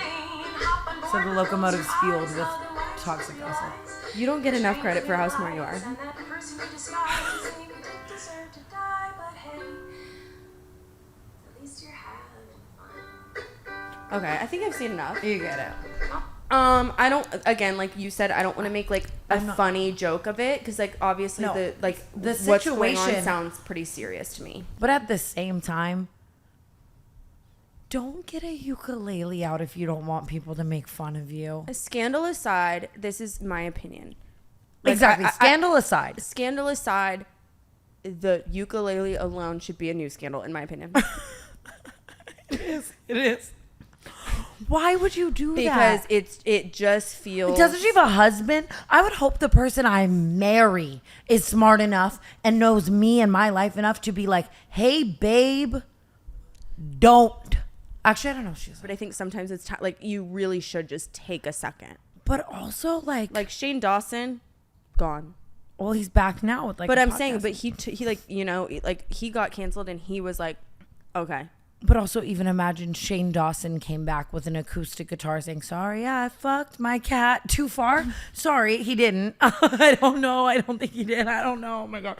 Okay. Honestly, conversation over. Like, so over. Like, Yeah, it's we're in just, dangerous territory. like, right now. it's just ridiculous. You know, like, imagine James Charles. Like, and I did it at your birthday dinner. Oh my God. Or no, I think it was Oh my God. Like, he would do it too, and he'd be like, He really what would. was it? Pull me out. No. No, What's in the water? No, remember Cindy. everyone's like you're a cat when it needs to go like come inside. It's like pull me out, pull me out. No. Or it's like tampon when you left it in too long. Pull me out. That just James. happened to me. Yeah, you're Slay. confusing the people. I don't. No, they know. They're smart. I'm just saying. Point. Even me, like, sorry, I had a bad convention. Like, sorry about your sunburn. It's not funny. Yeah, it's pretty funny. It's not funny. This is David serious. Dobrik comes online tomorrow with an electric guitar. Like, Jeff, I fucking put you on a crane. Like, I don't Hey, get but- it. Who else does that? Yeah, To be fair, actually, after TanaCon, I did make a song called "Fuck Up," and so maybe actually, I'm was literally. that your inspiration? I don't think you should say that. It kind of was. It was what I was going through at the time. But honestly, I have no room to be weighing in on this. However, I find it very funny. So thank you. Actually, I have a little room to be weighing in on this as well. I'm not in that place. Again, nothing to do with the scandal, everything to do with the ukulele. I hope you have enjoyed the current ongoings of our lives. However, Great word, because I couldn't think of it. well, it's not however. We just went on a birthday trip to Turks and Caicos. We went to Turks and Caicos for Tana's birthday. Amazing, beautiful, like happy, amazing trip. We did have a very amazing time. I love Turks and Caicos. I went there on the Tarte trip, and I went there with please. I have Tarte, face tape, foundation, shape tape, concealer. Tarte is so amazing, and the trip was so amazing. And I was there with only Paige. Like Paige and I went with everyone else, you know? Right. And we were there, and I was like, Turks is so amazing. I want to bring like all my best friends back. They're like my family. Yeah. And so every year for my birthday we do a trip, and this year we went to Turks, and we had a great time. Honestly, like. It was truly amazing. Like the house was amazing. It's so beautiful there. We also all kind of were treating Turks like Cabo. Like we all were very drunk. In my I guess very, in very hindsight, drunk. it felt to me like Turks, like how I had heard of it, always was like very glamorous. Like it's like a little island. It's so beautiful, and it's like. And it is glamorous. We stayed in the same house that Drake stays in. But like it was great. Like in same with New York Housewives or Real Housewives of New York or something. Vibes. But we were getting a little messy. Every time I send us all on a trip for my birthday, I make sure that we have a house that's fully staffed, like a bartender and a chef and a pool attendant and like all that stuff. How fun is that? Which is so amazing, and I'm so grateful to even like be in the place to do stuff like that. I can't even imagine dirty door me thinking that I could ever like do that, you know? And but with that also comes you can order anything you want at any time. So if you want a shot of 1942 every 2 minutes, you can have that. And boy, does Lila take advantage. God, Lila. We had to keep yelling at her the whole trip to stop ordering things. Like I feel bad, like, because that's like I don't know what it is or like what happened to me along the way that makes me so cautious of that. But like, no, I agree. Even when somebody is hired for that job to do that job, asking feel them bad. for too much, I'm like, oh my God. I Like, would, and obviously they were stop. paid very well and like hired very well and stuff, and they're so accommodating, and the entire staff loved us. By the end of the trip, they were like hugging us goodbye and like in tears that we were leaving, which I have no idea why, because we're so terrible, in my opinion, drunk wise. But we're also all very loving, thankful people. So like I think that you know, and to be we had a clear, great time. it's not like Lila was like being disrespectful to anybody, but Lila was like Lila's just funny. field day, like shot, Shirley Temple, pina colada, Mai Tai. Like we're like, girl, one drink at a time. Absolutely insane. But we had a very, very fun trip, and I wish I could talk about it now. Like it was a 7-day trip, and for 6 of the 7 days, I had so much fun. It was like an amazing trip. I'm sad that you can't think of it that way. Like, I mean, Yeah, I can like compartmentalize it. Everything about it was so fun, you know? yeah. I want to cry. Don't cry, because I'll cry. Look, I already started. Because I can tell you're sad. Wait. It's so stupid. Wait, I'm not. Look, I have a problem. I have a genuine issue. See, can you not like suck back in the tears? I think I probably can. Jeff and I talked about this once. Like you can tear up and like literally dry it up. I like did that's it, what I just did it earlier, and you go, "Are you crying?" I go, "No." And we had a great trip. I love Turks and Caicos. There's this bar in. We'll tell some funny stories first. I guess I just have to get back in a funny headspace. Wait. And there's this bar in the middle of the ocean in Turks and Caicos, and it's Drake's favorite bar. sorry. Wait, sorry. I couldn't suck it back. Wait. Hold. Not kidding. Aww. Noah's Ark, like that shit looked different in the Bible. You know what I mean? Absolutely, it did. Probably. So different in the Bible. And this bar used to actually be very like, we met the owner this weekend. He was telling us that like I built this bar and like people come to it, but I wasn't succeeding until Drake came and like said it's like the best bar in the world, and like Those took are my shots favorite here and like whatever. kinds of stories where like somebody like puts like a place on the map, and then like it gets like the recognition it deserves. Yeah, so now the owner's like a millionaire because Drake went there like 3 times, and it's super fun. There was one day that we were on the trip, and Amari has a serious. We're just gonna tell funny stories. I hope you guys know. Hilarious. Wait, I gotta stop Very crying quick. quickly, I also hope you guys know we also had a lot of wholesome moments on the trip, like hugging, loving each other. I'm so thankful for you guys. I love you. But those aren't the stories that are gonna make it to the podcast. So It's gonna be the feral ones. Yeah. But I hope that the viewers know we also had sweet dinner, sweet lunches. We should talk about the wig party, but start with Amari's fire hose. Amari has a serious problem. He's always had this problem since childhood, where he thinks he's gonna throw up and he holds it in. He doesn't say a word. And he doesn't say a word. And he holds it in and then spews unlike anything I've ever seen in my entire life. It's like a movie. It's like it literally looks like special effects. I will say, in my 13, 14 years of being friends with Amari, he's never thrown up on me, thank God. But I think that's because he knows I've told him, like, the violence you would see come from me is so irreparable. You're scary. I will find the nearest knife. Vomit is one of my biggest fears. He has a serious problem with it. Very serious. I think it's like emetophobia. It is. I have that. Ectomophobia. Like, I have a serious fear of one of the vomit. two. It's secondary to my fear of bugs. It's a real phobia. I've seen people go through very traumatic things and very terrible things happen. And I can say that, like, the vomiting it does something to me. Like, I don't like it. And we had an incident a couple months ago where, I'm just going to say it honestly, the people's names. It was Suede Brooke's birthday at a Set club. the scene, baby. At a club called Delilah here in LA. And Amari had a throw up moment where he took a shot. And that's the thing. It's never that he's too drunk. He could do this after 2 shots. He could do this after 1 shot. It's I always think the drunk went down the wrong pipe vibes. and I believe that because I watch it happen. It can be 1 shot. I've seen it happen like sober 1 shot. Yeah, I've seen it happen with food he doesn't like. Like if something goes in and he doesn't like the way it goes in, he's going to spew it back out like the LA fire department. Like it's the most insane shit I've ever seen in my life. And we had this incident in LA where it was Suede Brooks' birthday, and Amari spewed vomit all over Suede Brooks, her 3 Birkins, Delilah Bell. Like just Terrible people. Like just girls trying to enjoy their time. And to me, it's not so much that he fire hoses these people. it's more so that after it happens, every time he's like, hold on. He's like, why are you kicking me out? That was an accident. And it's like, you just threw up on everyone. It's the equivalent to like shitting on someone. But every time he'll be like, not that big of a deal. You guys are being so dramatic. And it's like, you just threw up on 7 people. It's so in terrible. white.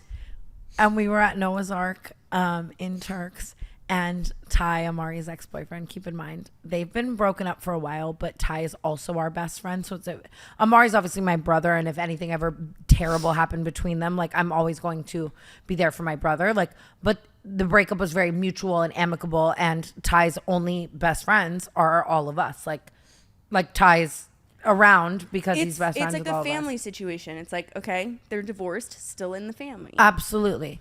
Especially because there was no wrongdoing really on either side, just it was just a differences. breakup, you know? So I bring Ty on the birthday trip, obviously, because that's my best friend as well. And Amari and Ty have been hanging out here. Like, they're fine. They're fine hanging out, you know? Yeah, but they're very good But they're exes. not It's dating. very They're not dating anymore. They just admirable. can hang out, you know? And amicable. No, I'm saying it's admirable to me because it's like I could never be in the same friend group with And my now I'm a ex. cunt for correcting you because No, that it's was okay. so true. And word to the last episode, neither can I. And we're all at Noah's Ark. We're at the bar. And again, they're amicable exes. They're fine. But like they're not dating anymore. And Amari takes his first shot of the day at the bar. Doesn't like the way it goes down. And spews vomit all over Ty and Kyla. First of all, Kyla is also the number sweet one Kyla. nicest person in our friend group. Every single other person, Kyla doesn't have a terrible Everyone has a vulnerability. bad side except Kyla. Yeah, 100%. Like she's so. Oh my God, Amari just showed up. This is not the time. I was standing at the bottom of the stairs just listening. I was like, I heard my name and I was like, that's scary. Amari just showed up. bestie. You're gonna hate You this might story. have to defend yourself. Like, I threw up. No, Amari, see, that's the problem. Is even on He camera said, right now, he goes, "I I threw threw up. And then he's like looking. no, baby, you No. threw up on someone. They can't change their clothes. We are in the middle of the I was ocean. so scared I was gonna get like banned from Noah's Ark. I'm not kidding. I You were scared you were going to get banned from Noah's Ark. You should be banned from Ty. No, Ty's in his bed right now, I think. Anyways, no. So, first of all, Amari just kept saying the words. It was just a little spew. That's the point I was trying to make earlier, is that he always tries to make it seem like it was no biggie. Like, you guys are being dramatic. Like, he's a throw up gaslighter. Yeah. He's always like, you're crazy. That was an accident. Like, move on. And you really don't gaslight other than that. You don't gaslight at all. Like, if you and me fought, you'd be like, I'm sorry. Like, you only do that when that happens. But it's always, but I know the look in his eyes, and I can see it right now where he's like. At one point, I had to go up to you with a butter knife and say, if that was me, this would be in your fucking neck. Like, I had to, like, really perspective it to him. Like, you know what I mean? Blah, blah, blah. Yeah, like, yeah, lay it down. And so... People were looking at me too, and I was gone. Dived into the ocean, made sure that I just got out that way. That was the one I wish you were on the really mic. Amari just said thing. people were looking at me and I was gone. Was out that bitch and had to dive into the ocean so quick. But I was gonna say that's the one like actually really fortunate thing about that situation is that you can just go drown. You can just wash yourself off. Like you're supposed to be in and out of the ocean. Yeah. That can't happen at Poppy, Amari. I don't go to Poppy anymore. Yeah, because you're banned for throwing up on people. Thank you. The hazing is appropriate. That is the way our friend group works, and you all learn that is we haze each other into being better, and it is a love language, which we will get into in one of the further topics. I look at everyone in the group, and I say, Amari has done this enough that I have $250 on the fact of someone puking on him. Like, I have $250 to whoever in the group will go back and throw up on Amari, right? Then everyone's, I'm like, double it and pass it to the next. So then Brooke says she's going to double it. Joey... TW says he's gonna double it, so we're at $750. I'm on FaceTime with Maud Son. He throws $50 on it. Everyone else starts throwing hundreds of dollars on it. We get this singular puke to like $2,000. I think $3,000.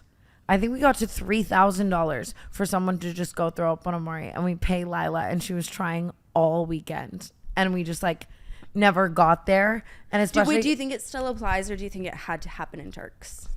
Because if there's still $3,000 on it, I'll do it in an hour. That. You know what's funny is at one point of it we were at $900, and Lila goes, I could go do anal for $900. I'd rather do that. Get my money up. Like she was finessing her own money up. But for the record, had this offer happened just like maybe 2 days sooner, I would have done it at the Atlanta airport. Okay, absolutely. Because I was throwing up on you, the fucking stewardess, everyone. Brooke and I did blackout on the plane, and she had to throw up in the Atlanta airport bathroom, and it was a very humbling experience. Stay tuned for my vlog. Please watch it. It will be live at the time that this airs. So there's still a $3,000 offer on Lila to puke on Amari, and that's really the moral of the story. I don't know. So many things happened. There was an entire breakout fight in the group over nachos, and we called it Nacho Gate. Nacho Gate. Because every day, like it's so funny because we really like our group is 12, 13 people. Yeah. Like, I mean, there's like swingers, like people who kind of come in and out, but like the core group is like probably 12 people. I love swingers.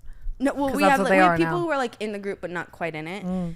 But it's very like family, so there's not a day that like a fight doesn't happen. It's never like usually not that. And serious. It's very much like I'll always die for you, but like we're gonna fight right now because because we're so honest with each other. You and me got in a fight over Facetune, which we'll talk about. Jet ski gate, life jacket gate. Life jacket gate. I'm sorry, but Nacho Gate.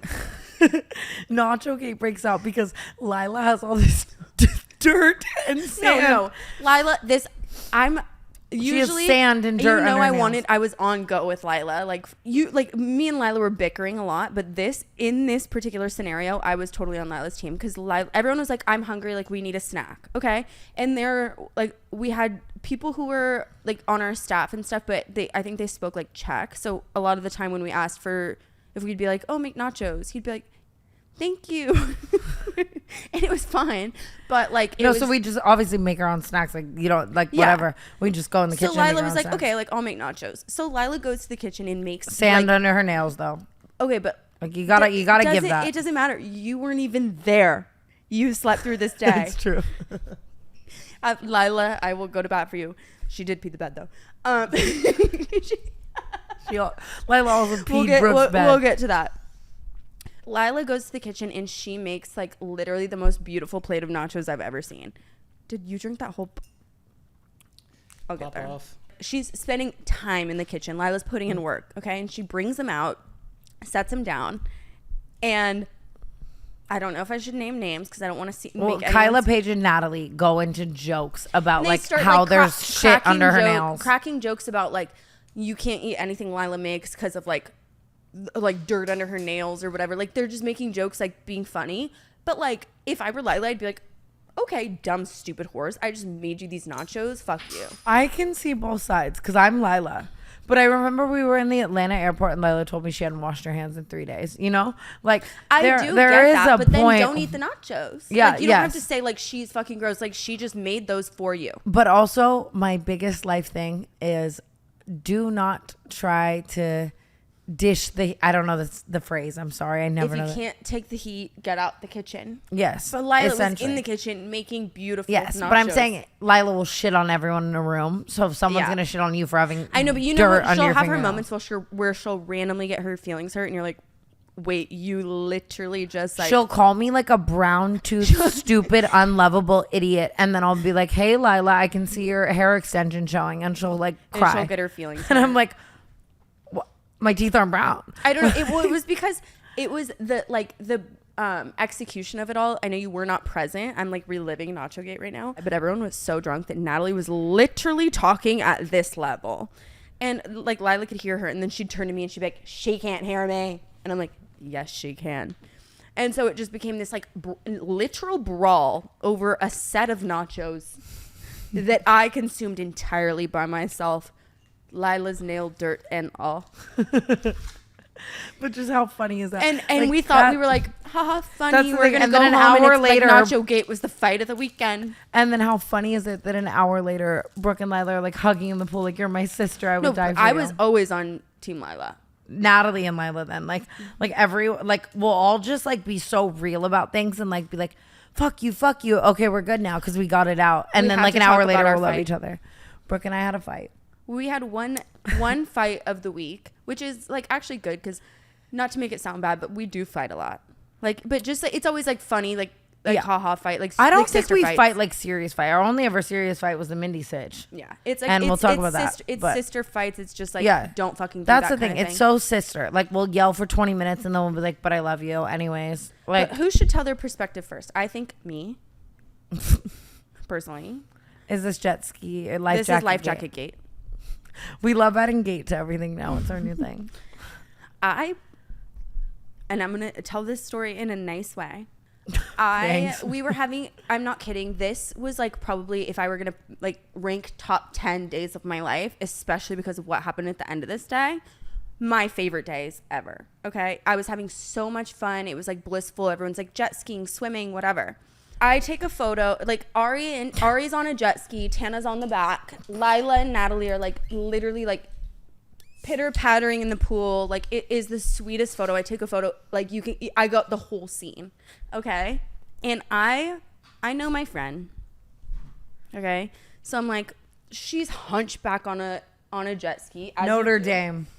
She's Notre Dame. Yeah. So like, I'm going to give her a little like snatch. Like of room. fix my hunchback. Yeah. Like obviously. straighten my 'Cause, yeah, spine. 'cause you're on a jet ski, you're scared. So you're like this. And you were like that. So I was like, I'm going to fix it. And then I post it. And I'm so excited to show Tana because I'm like, I thought I was literally like fucking Picasso. I was like, I cannot believe I captured this. This is art. Okay? I was mad. And listen, Here's what I'm going to say. No, All shut I'm up. going to say. I'm not done. Okay, cool. I give her a snatcheroonie. I don't even tell her. Okay? Because I'm like, that's how you looked in your life jacket. You looked amazing. There was no hunchback. You were straight up. I show it to her and she goes haywire. She's like, I can't believe you wouldn't Facetune me. I'm like, I did. But it's like a life jacket. No one looks cute and snatched in a life jacket. But I did what I could. Yeah. And I posted it because I knew that about you. Oh, it was literally Armageddon. Here's what I'll say. I'm drunk and I'm sorry if I made you feel some type of way.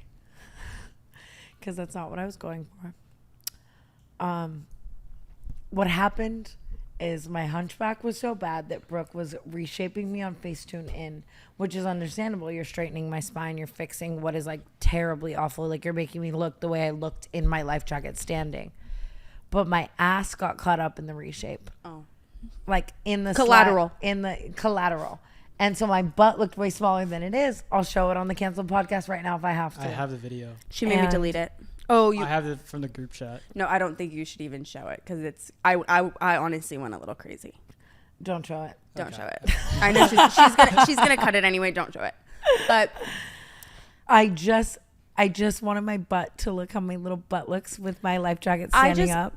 But I wasn't nice about it. I was in a very angry mood, which is what we will get into. You were dealing with some stuff, so I'll give you that. And like I was also like, for that like couple days, I started my period last day, and I was like, oh, I was very like. And fighty. it's funny because when you and me are like, yeah, like when we start our periods, we get like so catty to each other, like sisters. The same way if two sisters live in a household and you start your period, like you get catty. Like it's nothing like But we were detrimental. We love were each other. fighting. I literally was like, because I was like, I thought like it bothered me because only a couple days before, like we had a similar situation. I posted like the cutest, sweetest photo of Tana frolicking on the beach, and she was like, I don't look good, and I got mad at her because it's like, you look amazing. Like, you literally look The amazing. dysmorphia is always gonna hit. But it bothers me because like, look what we're doing right now. You're on video. You look amazing. Love you. See, and I hate it. I want to face up it. But like that's The dysmorphia, and I I'm not. know. I don't want to be like Kendall Jenner about it because I edit my pictures. I like. Yeah. You know what I mean? Like I do that too. But it like sometimes I'm like, you look so cute. Like I wish you just thought it was And cute. I will say I appreciate your love for me for that. Like you're very nice to me about it. Oh, it was like such a sweet friendship picture because it was like 4 people. Like, and it shouldn't have been caught in a photo. Like 2 of them were on their jet ski. Like it was a cute pic. But that was our big fight. But don't you worry. Which is funny that it was our big fight. It was over in 10 minutes and then we were like hugging on the boat dock. We fucked up. There were 2 Noah's Ark trips. One of them was but that was the second one. We forgot to talk about the most important thing that happened on the first one. What? Do we say that or no? What? Ashley fell off the dock. It's not funny. Well, here's what I will say. We don't have to say that, but it's in my vlog. Wait, actually, it's here's what I'm important. going to say. One sentence. You already said your sentence, so this makes sense for me saying this sentence. Okay.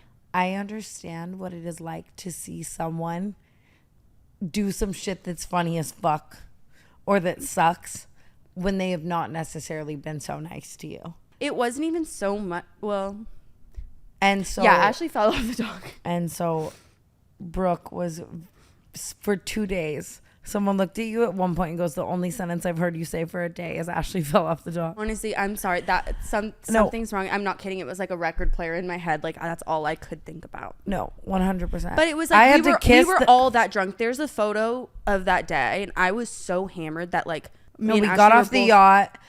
Ashley and Brooke were sleeping together on the yacht. Everyone was very drunk. We get off the yacht and we're all walking in, and Ashley falls off the dock. Walks off the dock. Like Has to be walks rescued. off. Like the boat not captain funny. had to jump in the water and rescue her. It's kind of funny. It was hilarious. And I kissed the captain of the boat. I made out with him for saving her. I had to. As you know what? That's what you do. That's what you do for It a wasn't friend. okay. It wasn't that. If it were anyone, it would be funny. If it were Lila, I would. But I also- would have said it just as many times. Absolutely. But who falls off the dock? It's insane. hilarious. Doesn't matter. That was the first night. So what's important about that story is like this whole crew, like that ran this boat situation, was like witnessed that and like the chaos of it all. And they like the next time we chartered a boat, which was a couple days later, they were like, we need to control the alcohol consumption because like this cannot happen again. So we go on the boat again a couple days later. It gets a little crazy. I've been Mindied before. Correct. I'll probably get Mindied again. For those who don't know, Mindied is a reference to a situation of a friend of yours hooking up with a man that is or was once yours. Yeah, it's a verb we use. Obviously, the original Mindy was me, Brooke Yes. Schofield. And we worked that out. Like, I'm going to be real. Like, just to, like, I guess we're starting it right now. But Yeah. I hate our whole Mindy situation because it was like, obviously I like this boy and I was hooking up with him. You hooked up with him, whatever. You told me that day. You said, I did it. I'm sorry, whatever. And I was really angry about it. And that's why you and I weren't friends for like a long, like probably like 5 months, 4 months. It was 3 probably, months? I think it was like 3 months. It wasn't. And I made a lot of mistakes during that situation. Like, I used to be the type of person who acted so much out of anger. And I still find myself fighting those demons, you know, where I act out of anger. Mm-hmm. But I learned a lot from our situation that, yes, I hated when that happened in the moment. But you and I could have discussed that.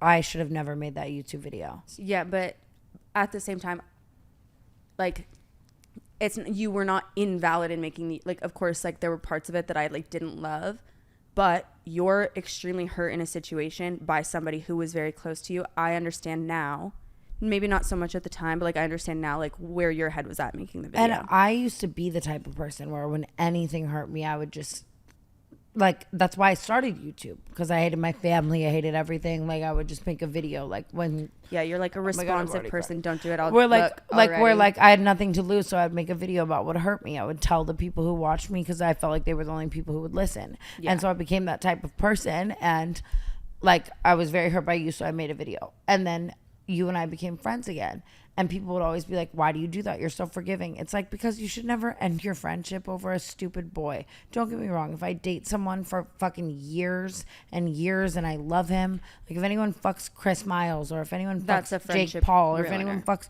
the people that, or Mongeau, or anyone that fucks the people I love, like, I would hate that, you know? And that would be a different situation. But like over a fuck buddy or over a stupid boy, like, you shouldn't act like that, you know? Yeah, And- we've said it too. We've like addressed it, I think, on our podcast and others. Like, it, looking back on it now, we're like, how fucking stupid of us. Like just a be so friendship that fighty. actually mattered to fight over somebody who really like Didn't matter at all. objectively doesn't matter. Objectively didn't matter at all. Like, I was hurt in the time, but like we could have worked that out off camera, you know? And you and I had that situation, but it also made us stronger. And I wonder if the Cancelled podcast would have ever even started if it wasn't for that situation. Because we almost both realized that we're both so good at being conversationalists and giving each other banter and loving each other through everything, which I think is and hold each important. other accountable. Just be like, listen, like, this is what you did wrong. This is what I did wrong. And that's like it was why we like can it, still that be was friends. and that was important to the like And everything. I wouldn't change anything about the fucking Tana Mindy situation for anything, because now we have this and life is really good, you know? Yeah. And I really love you. And I think, like I said, I learned a lot from that situation about how I would handle it differently, which I guess brings me Sorry. to my current life. Literally such a baby. No. And I'm not mad at you for it at all now. Like, at all now, you know? No, I know. But And I like, think it's that- still the whole thing like makes me a little bit like not sad, because like we do laugh about it now. It's like, that guy, if you guys knew that guy, like, come on. It's hilarious. It's like fighting over. But it makes Josh, me sad love because you. I It's don't just like, I don't it's- feel like I ever see you really, especially like express that you're hurt. I feel like a lot of times you do get hurt, but you don't show it. So when like something happens to you and you show that you're hurt, like it makes me really sad, because it's like, I don't know. Yeah. I show that anything can happen to me, and I show that I'm hurt, and you never do. And so essentially, I guess the torch. Wait, Brooke, this is not your story. I'm like, No, I understand. Essentially, the torch got passed. You've passed the Mindy torch, which I'm gonna say, like, you're being like so the bigger person for it, you know. But there was a lot of time where I think my friends, everyone, I had forgiven you. We had already restarted the Cancelled podcast, but people were like so still mean and still making you feel excluded and still coming at you. But that is also what you do. Like, the same way if somebody like a guy even like did you really wrong, like, you might take him back, but I'm always gonna think about like what he did. Yes, but Like, you're like the same way you don't tell your parents when like a friend does you wrong, because they'll never forget it. Yeah. I got that aspect of it. I knew that like it was going to be harder to gain back like the people around you who care about you a lot than it was going to be like to like work on us kind of thing. Yeah. And you and I had forgiven our friendship for so long, we'd restarted the Cancelled podcast, you know? And I think people were very much not so nice to you. And I would always defend you and stick up for you, but there were just certain people who were very stuck on fuck Brooke. Yeah. Like, she did this to Tana, so they can't be friends, like, essentially. And I was like, well, we are friends, so it is what it is, you know. And the only reason that I bring up this situation is because Reddit has taken it tenfold. And I only know that because my little friend's an addict and we look at it together. I'm back on drugs. And I don't think that's a bad thing. I think that it's good that you keep up with what the people think, and we can take certain things into ensuring that this podcast. That's the thing. It's hard, not to cut you off, but like I think about it and it's like I know what people like and don't like because of it, but I also know what people like and don't like, and then it hurts my feelings. Yeah, and there's definitely a balance there, like we always talk about, you know. And it's not that I don't appreciate that, but shit happened on this trip towards the end. I've spoken to both people in this situation, you know, and I think there's a lot of miscommunication and a lot of misunderstanding, you know. Like, I didn't necessarily care about that guy fucking anyone at all. I've hooked up with his friends, you know. Yeah. I just felt like I maybe wouldn't have invited him on the trip. I necessarily felt like I was maybe lied to by a couple people. Yeah, I feel like it was like circumstantial. I feel like we might not have given yet enough context. Like, yeah. Basically, like, can I say? Yeah, I mean, you have to. Basically, it was like the friend group on a trip, and then for the last couple days, Tana invited like a guy she used to date, like back in the day. And he's just like a funny guy. Like, we laugh at him, so it was just like whatever, like funny addition. And we very much broken up amicably, and it was very much like we both know we shouldn't be together, so we're good friends. So come on the trip, you're my friend, you know.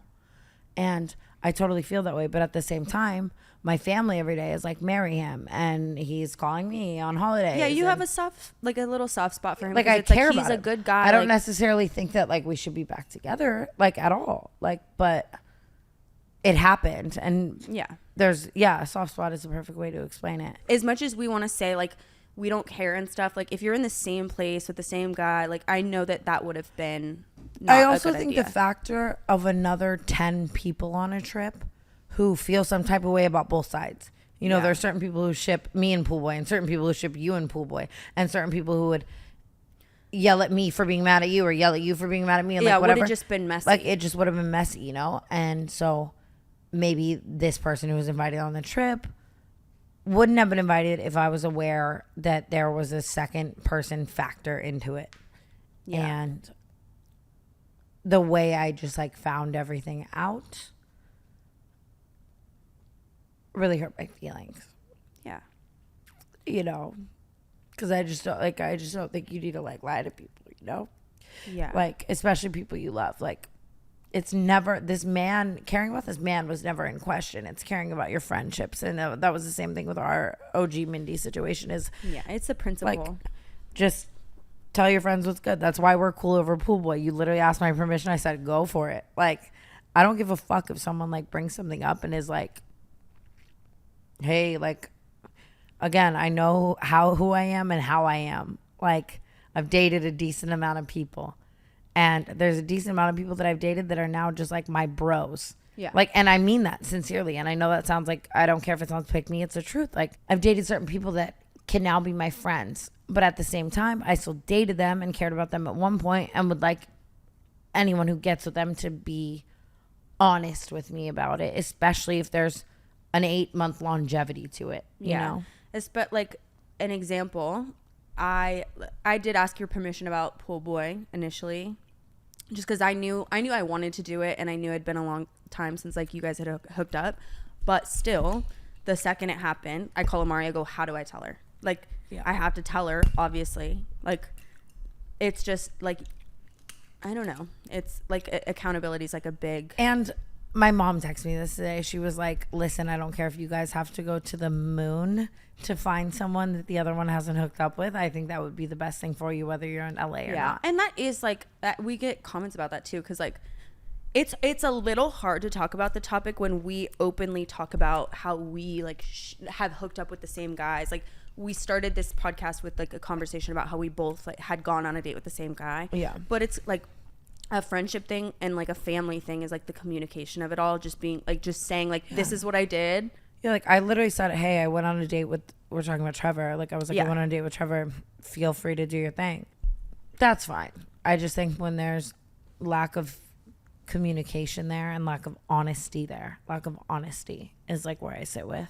Especially with someone that at one point I cared about. You know, it's one thing if I fuck someone, but like, Yeah, it's hard because and now I can laugh at him and be like, oh my God, why would I ever date that person? Like whatever. But there was a point in my life yeah, you really where- like cared about it. where I really cared about this person and like my family really loved this person and like just feeling lied to by like, especially if it's just several people, like people saw situations that happened like before the trip that like I would have loved to know about like before the trip so that I did not bring him. on this drama.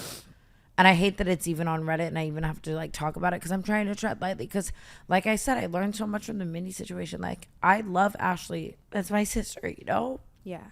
And like I always want to be like great with her, like even no matter how mad at her I was or how mad at me she could be, you know? Like I don't want to lose someone who's been in my life for like 10, 11, 12 years. Like that's like a very like sad thing, and especially over a boy that doesn't matter to me at all, you know? Yeah. And I hate that it's even like a public thing. That's why I've been laughing this whole podcast because I literally like I'd rather die than like, you know. And obviously when I'm angry, like I'm like, fuck yeah, let's go on Cancelled. Let's talk about it, whatever. Yeah, well, but then it's like reality sets it and it's like, that's my sister. And I always want to be cool. That's a hard part too, because like I contributed personally to it. Like I was commenting on things like saying like, you know, like she level 10 Mindy like kind of thing where I don't know, in the moment I felt like not validated, but just like I was like, and I I said this today out loud to everyone. Like when someone condemns you so hard for something for a long time and you finally now feel like you just did the same thing as me, you're going to feel a level of vindication that is not spiteful, that's not angry, but you're going to be like, welcome to the club, at least. it isn't about me kind of thing. Like it's just not. Well, it involves you because you were But you what were I'm saying- 1.0. what I know, but what I'm saying is like I feel bad that I contributed to it because like now it does like I guess have to be like addressed or whatever. But if we, in my opinion, have learned anything, it's that like how stupid was that? You and I look back on the Mindy situation like with me and Jeff or whatever we called him at the time, like Isn't it funny we called him Jeff? hilarious. But like we look back on that and we're like, how stupid. Like he did not matter. Like our friendship like was worth so much more than that. And like at that time, Absolutely. you and I were not like we were close, but we were not that close. Yeah. You and we Ashley became closer almost after. You and Ashley have been friends forever. She has always been a good friend to you. She's always been like your sister. And there's so many factors as well where like I think that maybe like she also thought it was okay. The whole thing is like kind of hard to talk about, but it's like I think a lot of us thought that. The way I speak about him. Yeah, and it was. Like, I'm it was just like, very, I don't wanna be think- with him anymore. But kind of going back to what I said before, where like sometimes when things hurt you, you will act like they don't, and you'll like kind of pretend everything's fine and it's not a big deal. I think that like sometimes that works like at a disadvantage because people think that like I won't give a fuck. yeah, I feel like maybe, and why genuinely I actually believe this, and I don't think it's like uncommon knowledge. Like Ashley and I really don't get along, but like I genuinely do not think that she would have done it if she thought that you would have cared. And I agree with that. I think that she like genuinely,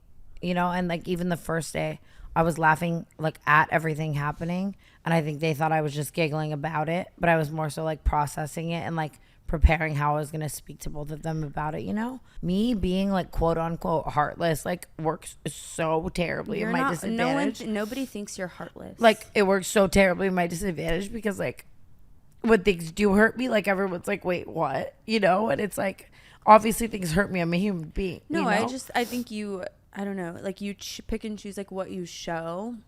No, I don't think anybody thinks that you're heartless at all. But like I definitely think that a lot of things, like again, a lot of things that upset you act like they don't. But kind of the same thing happened like when Mindy 1.0 happened. Yeah. You weren't mad right away. Not at all. You asked me. You said, "Brooke, did you do this?" I said, "Yes, I did." Like, and you go, "Okay." Like you kind of laughed about it. We talked for a second. And then it was like literally probably like days later that you finally were like, absolutely not. And that's this is like not a okay. problem of mine that I've realized that like I don't know how to fix.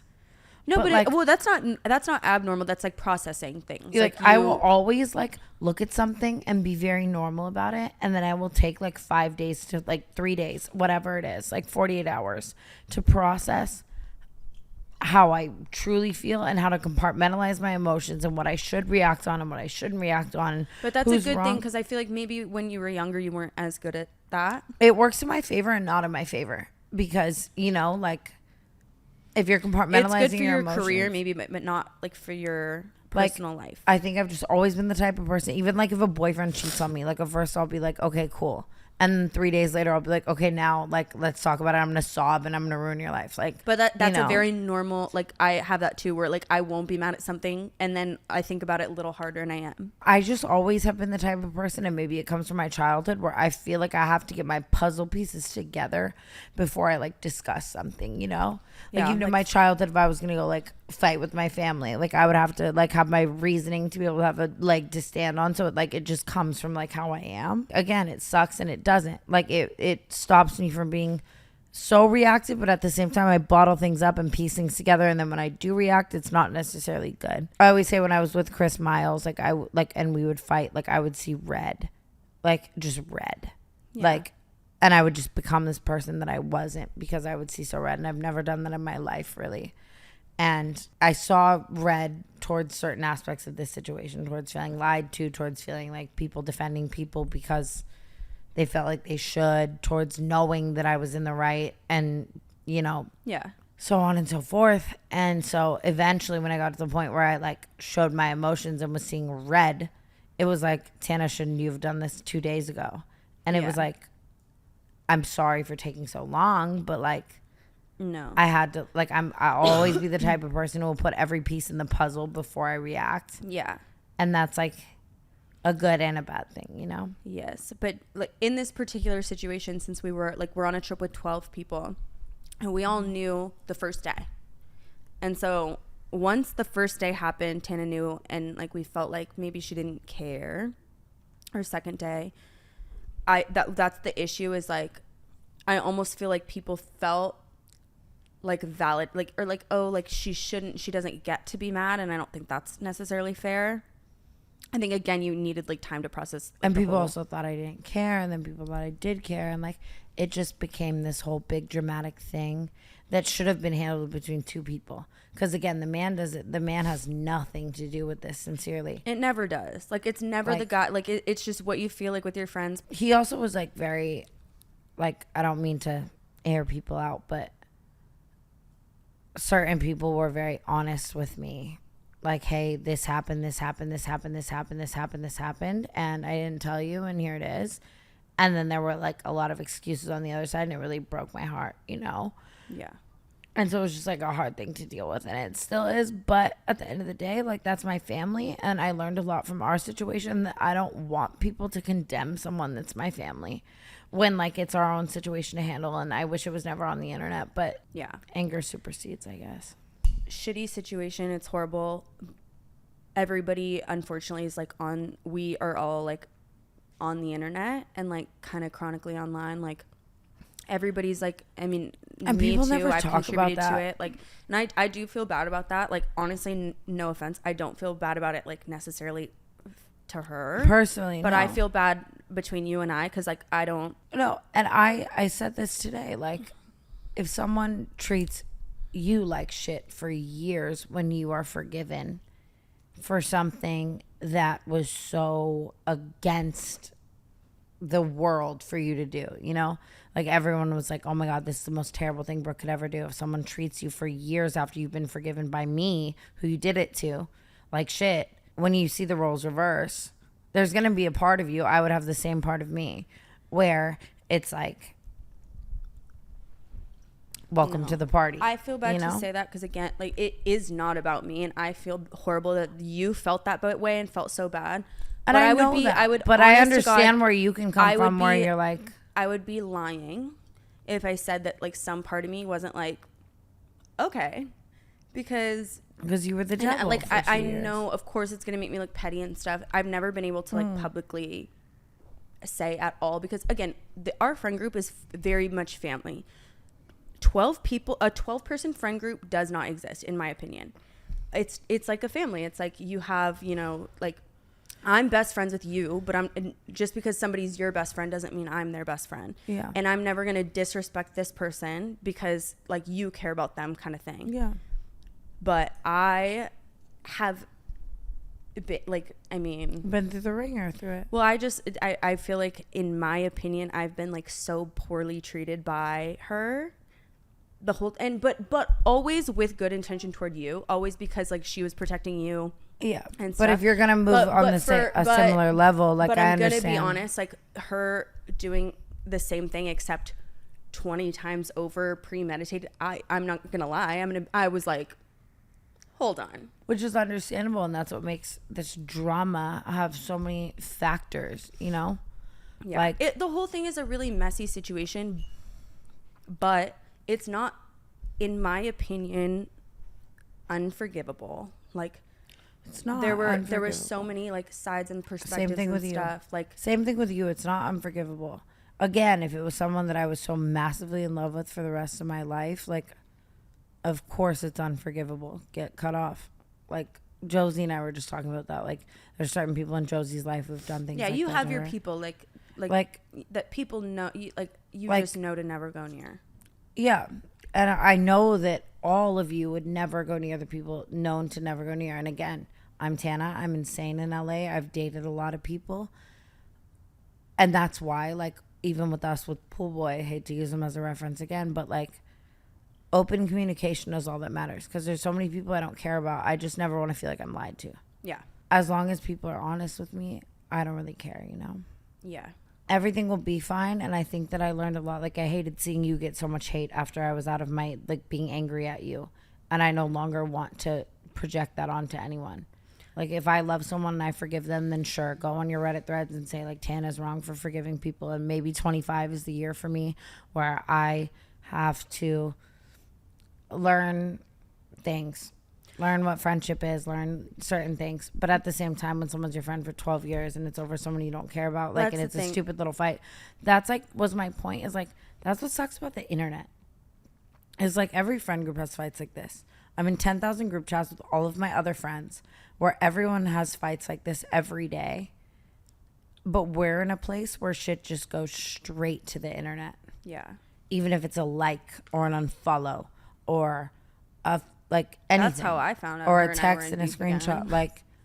Like everything goes straight to the internet, and then you have to sit in a place where you address it. And I never want to sit here and be like, my life is hard. I'm sitting here in my fucking 3-story mansion filming a podcast. Life is fine. But like the point you made, there is a difference between like somebody you are just like friends with or whatever. Like, this is your lifelong best friend. She's always been, in my opinion, a good friend to you, whether I like her or not. I don't. Yeah. I don't think why. I genuinely do not think like that she would have hurt you in that way. Like, if she knew that like this would hurt you that bad, I don't think that she would have. And I recognize that. I'm just saying, like, a hard part of our lives is that, like, a hard part of our lives is that shit always ends up on the internet. And then because you've chosen to share your life on the internet since you were 14. People feel entitled to information too. Yeah, and people are never going to let it go unless you address it. And you have to accept that and do it with a half smile on your face, you know? Yeah. And I understand that. And I hate to end this podcast on a dark ass note, but I just hope people understand that, like, this will be fully handled off camera, and condemning someone, as you and I know, the Cancelled podcast would literally never exist. Like, if it wasn't for all this bullshit. Had that situation not happen. And I appreciate the growth from it, but at the same time, I wish there was no condemning off camera. And I've learned that over time as I've gotten older. Like, I don't think condemning someone from the fans is like the right answer anymore. And over time, we will grow and life will be okay. Yeah. People feel so connected to you. People love you and care about you so much and have watched you for so many years that, like, I do feel like people are like, I know what's best for her. Like, this is what I should say. But whether, like, however I feel about the situation, like, I know what it's like to be on the other side of it. I don't think anyone should be bullying anyone. I think, like, genuinely, it's such a friend group thing that is going to be worked out within the friend group. And it's like, who cares? It like we care, but like it'll be fixed. Nobody needs to bully anyone. And that's except for, no offense, I will be doing it for like at least 6 weeks. And that's okay. I'm going to be honest. Just point blank being, it's an off-camera handled situation, and that's a rare thing for me to say. You know, that's how you know it's like really close to home for me, is that like I don't want it to be on camera. It's okay. Thank you for tuning into this episode of the Cancelled. Thank you for watching. This was a long one. The first half was amazing, and we knew we had to address this. That's why I put it off to the end, you know? Yeah. And everything will be great, and life is good, and we're slaying. That's all I ever know to say. Slaying. And we love you guys for loving the non-guest episodes, because they definitely get realer than the ones with the guests. I love you. But I love you too, Brookie, and thank you guys for watching, and we will talk to you very, very soon. Don't think I'm too sad. Again, don't bully people. I'll be okay. This Don't is the least, bully anyone. This is the least of the shit I've gone through. Let's be real. Let's be real. We love you guys. Goodbye. I'm like, stay true.